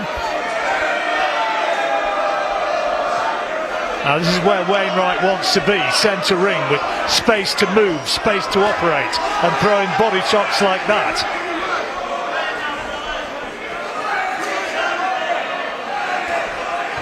Another good body shot. The pace is slowing, and now a lot of it's going to be about conditioning and fitness as the finishing line approaches. We were talking as early as the 2nd round, John, about what could be the difference in a fight like this, because we already knew what we expected. This has lived up to what we expected. It's been exactly the kind of fight we expected. In which case, as we were saying, what separates? Is it that one big punch that someone can time perfectly or pull out of the locker? Or does it come down to that heart and grit and determination and that sheer will? Combination of all of them, I think, Stacey. One big punch could do it, but increasingly as they get dog-tired, it looks as though the big punch isn't going to be there for either man. Looking as though this is going to go the distance unless somebody literally punches themselves to a standstill. Certainly one of those where you've got to find it deep down within yourself to not just get through the rounds, but to try and win them. There's a big difference between doing that little bit extra to find a way somewhere from deep within to really rally and put those shots together when your oxygen doesn't feel like it's flowing to your muscles quite as easily. You're tightening up, you're feeling the burn, and somehow you've got to grind it out. That's what this might come to. Experienced championship level fighters have it almost in their DNA to know when the closing stages of a round come, when to really put their foot to the gas and try and catch the eye with a big attack. We're now in that stage of this round, 30 seconds to go. A couple of decent backhands have landed from Billy Pickles in the last 3 in a row in the closing minute of this one, and that sometimes can be the difference, can't it, if it's that tight. Both had success in that round. What a round, what a fight. Another terrific round, and you kind of hold your hands up and say, well, I'm not going to commit myself, I'm not going to go one way or the other. You'll have your idea watching at home or on your phone or wherever you're cued into this one, maybe on your laptop or tablet. It is a terrific fight, and there are just 6 minutes of it to go. You almost don't want to see the action end. You almost want to just give them a title, because this is, just as a reminder to people, believe it or not, an eliminator, but this deserves a title. because what a fight this has been. Absolutely superb. And this is coming from fighters who have been through the ups and downs. They've had those big moments, they've had the disappointments and setbacks, and they are both willing to put absolutely everything into this to get back to where they want to be, just to even have a shot at a title fight. That says what it means to them. On my card, I've just got Keanen Wainwright shading this one, but I say it with no degree of confidence whatsoever.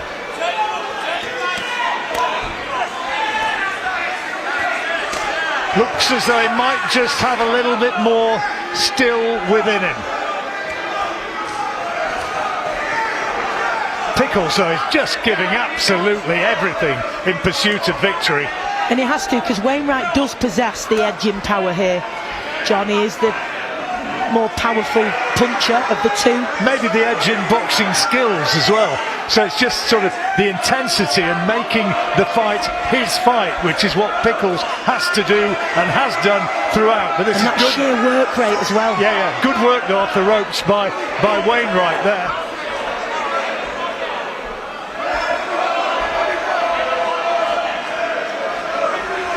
Crowd doing everything they can to rally their fighter, because they know that they need to dig deep here, and sometimes it can make the difference. Hearing your name and hearing people cheer you on, it can give you just that little bit, that 1% that sometimes you need just to dig in. Nice to say that the fans have watched this in really good spirits as well. There hasn't been one moment of trouble that I'm aware of in the arena, and that's good to know, because everything is happening in the ropes.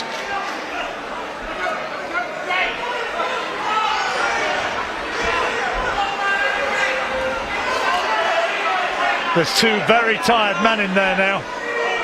And I think in this kind of fight is what you can see in the 9th round, isn't it? Because they both know they're going to both be giving absolutely everything in that final round, because if it is in any doubt in the minds of the judges, you want to finish this round strong in the final minute or 30 seconds and then really rally and put a big last round together. The pair of them can take immense pride from their performances here in Sheffield tonight. But is it going to be the Sheffield man or the Leeds man who prevails? Keanen Wainwright in the red shorts, or Billy Pickles from Leeds in the blue and yellow. He walked out to the theme tune of his beloved Leeds United. Good work again from Wainwright there. Puts his shots together really well, does Wainwright. His accuracy as well, superb when he throws with Pickles. Keanen at the same time. Keanen Wainwright actually had trials as a lad for Sheffield United before turning his hand to boxing.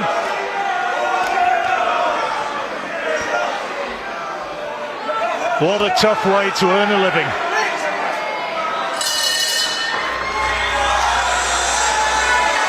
Nine rounds over. Pickles again salutes his fans as he goes back to the corner, but I'm by no means sure. I've absolutely no idea which way this is going to go, but I have loved every minute, and what a headline fight this has been. Once upon a time, back in the days of old, way before my time, would you believe, they used to throw coins into the ring. Nobbins, they used to call them, when you had a contest of this sort of standard. And it's that sort of fight here. It's kind of a throwback, isn't it? Absolutely. It's been incredible, and as I say, it's different to the big arenas, but here you get that small hall atmosphere that's so much more intimate, John, because in the big arenas you'll get a lot of people who are casual boxing fans or will go because it's a big event. Here, they're really invested in these fighters, and we're going to feel an electric atmosphere for these final blistering 3 minutes where these two are going to really go hell for leather. Well, they will give absolutely everything now. And a key role for referee Kenny Pringle, who's got to keep the action flowing and got to keep it clean. Who's going to be able to survive and produce fireworks right to the final bout? Good start from Pickles. Straight on his chest, isn't he? This is where the Leeds man wants to be. Just mauling him. Wainwright's got to find that space to get his shots off. Pickles just working away.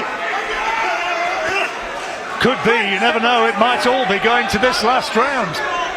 And that's why they'll both be aware. Neither of them will feel totally confident they've got this in the bag, and if it's in doubt, they'll want to leave an impression with the judges, make sure they get that final round under the belt. They'll have been asking their trainers, am I winning?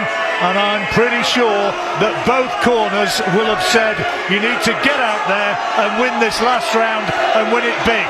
And that's what they're trying to do. Yeah, those questions in the corners, how much do you want this? Show us how much you want it. Trying to rally them, trying to get every ounce of energy out of their fighters, because they've expended so much in these down rounds, and they'll know they've got to send them out there ready for an absolute war in these last 3 minutes. Good work again from Wainwright at range. Less than 90 seconds remaining.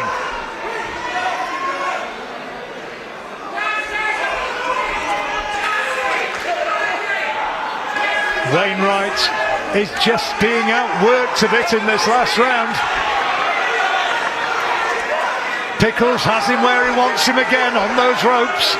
And when they're at close quarters like this, it's Pickles who's doing the work.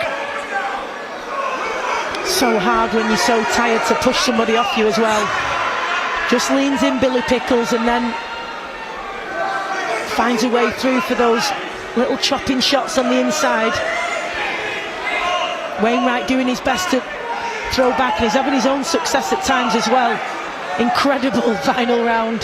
Pair of them deserve to sleep for about 72 hours after this. They have given absolutely everything, and the last 30 seconds now could have a big impact.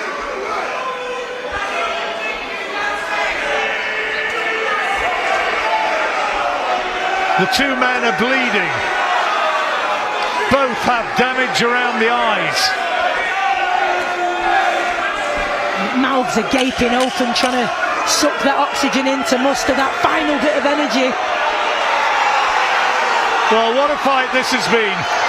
Both There's a gum shield out. They're both out. Both gum shields out and both carried on. What a fight. Slugging away. And wow. The referee led the applause. Rightly so. Tremendous performance from both men. Has Billy Pickles done enough through sheer aggression, or has the better punching and maybe the better strategy of Keanen Wainwright worked? It is a close fight. Pickles thinks he's done it. The lead stands think he's done it. Now an anxious wait for both lads as they wait to see how the judges have made it. Mark Alexander, Mark Lyson and Phil Edwards are the key men, and they'll not be rushing to tot up the scores here. The body language here is interesting, John, isn't it? And not to read anything into it because the judge's decision's already been made, but Pickles in his corner, arms aloft, smiles everywhere, the air of confidence. I'm not saying it's a stark contrast in the Wainwright corner, but they don't look to seem as confident of having the victory as they do in Pickles' corner, which, as I say, doesn't mean anything, but it is interesting to observe that.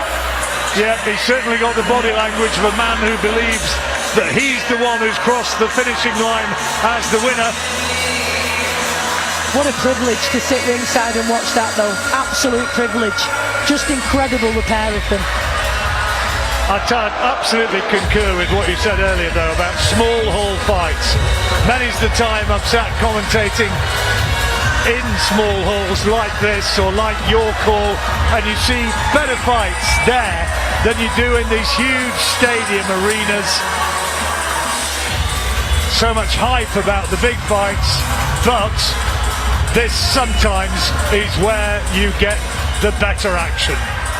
The two fighters being drawn, centering now with the referee. Here's the results. Can we please have a massive round of applause for both of our boxers?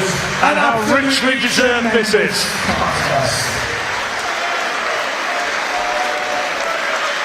After 10 rounds of action, we go to our judges' scorecards. Mark Wilson has scored the contest 96 points to 94. Michael Alexander and Phil Edwards both 97 points to 93 in favour of your winner. By unanimous decision from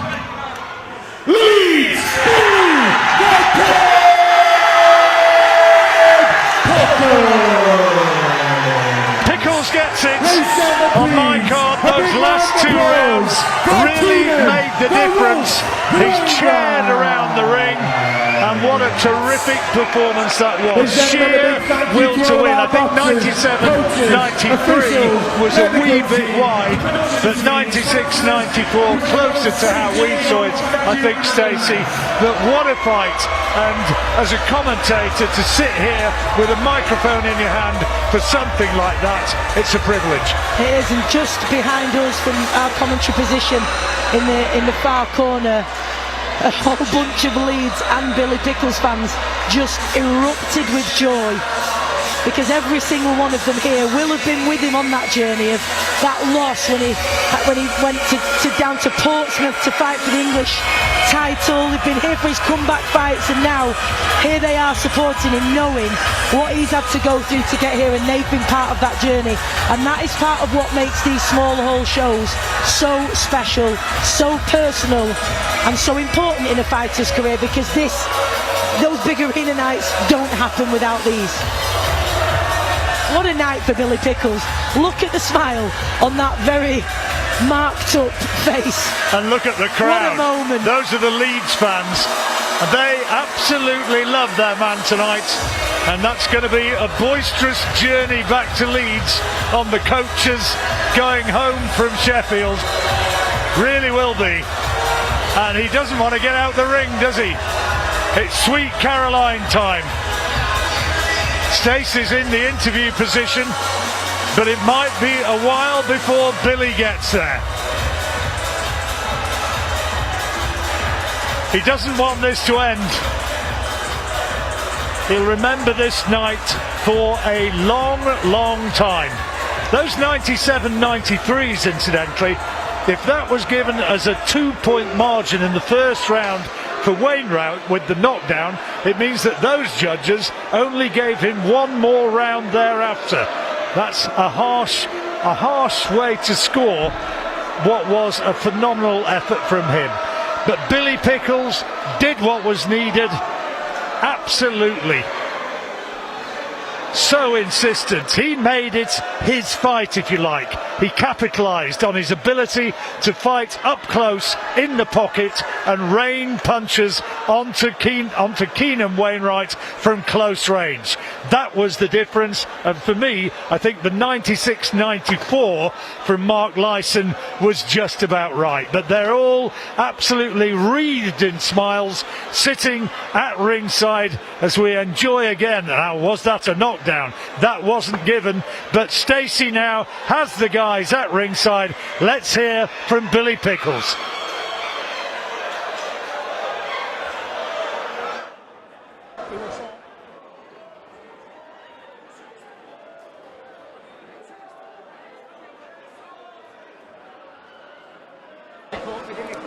Billy, goodness me, first of all, what a crowd both of you brought. But what a fight.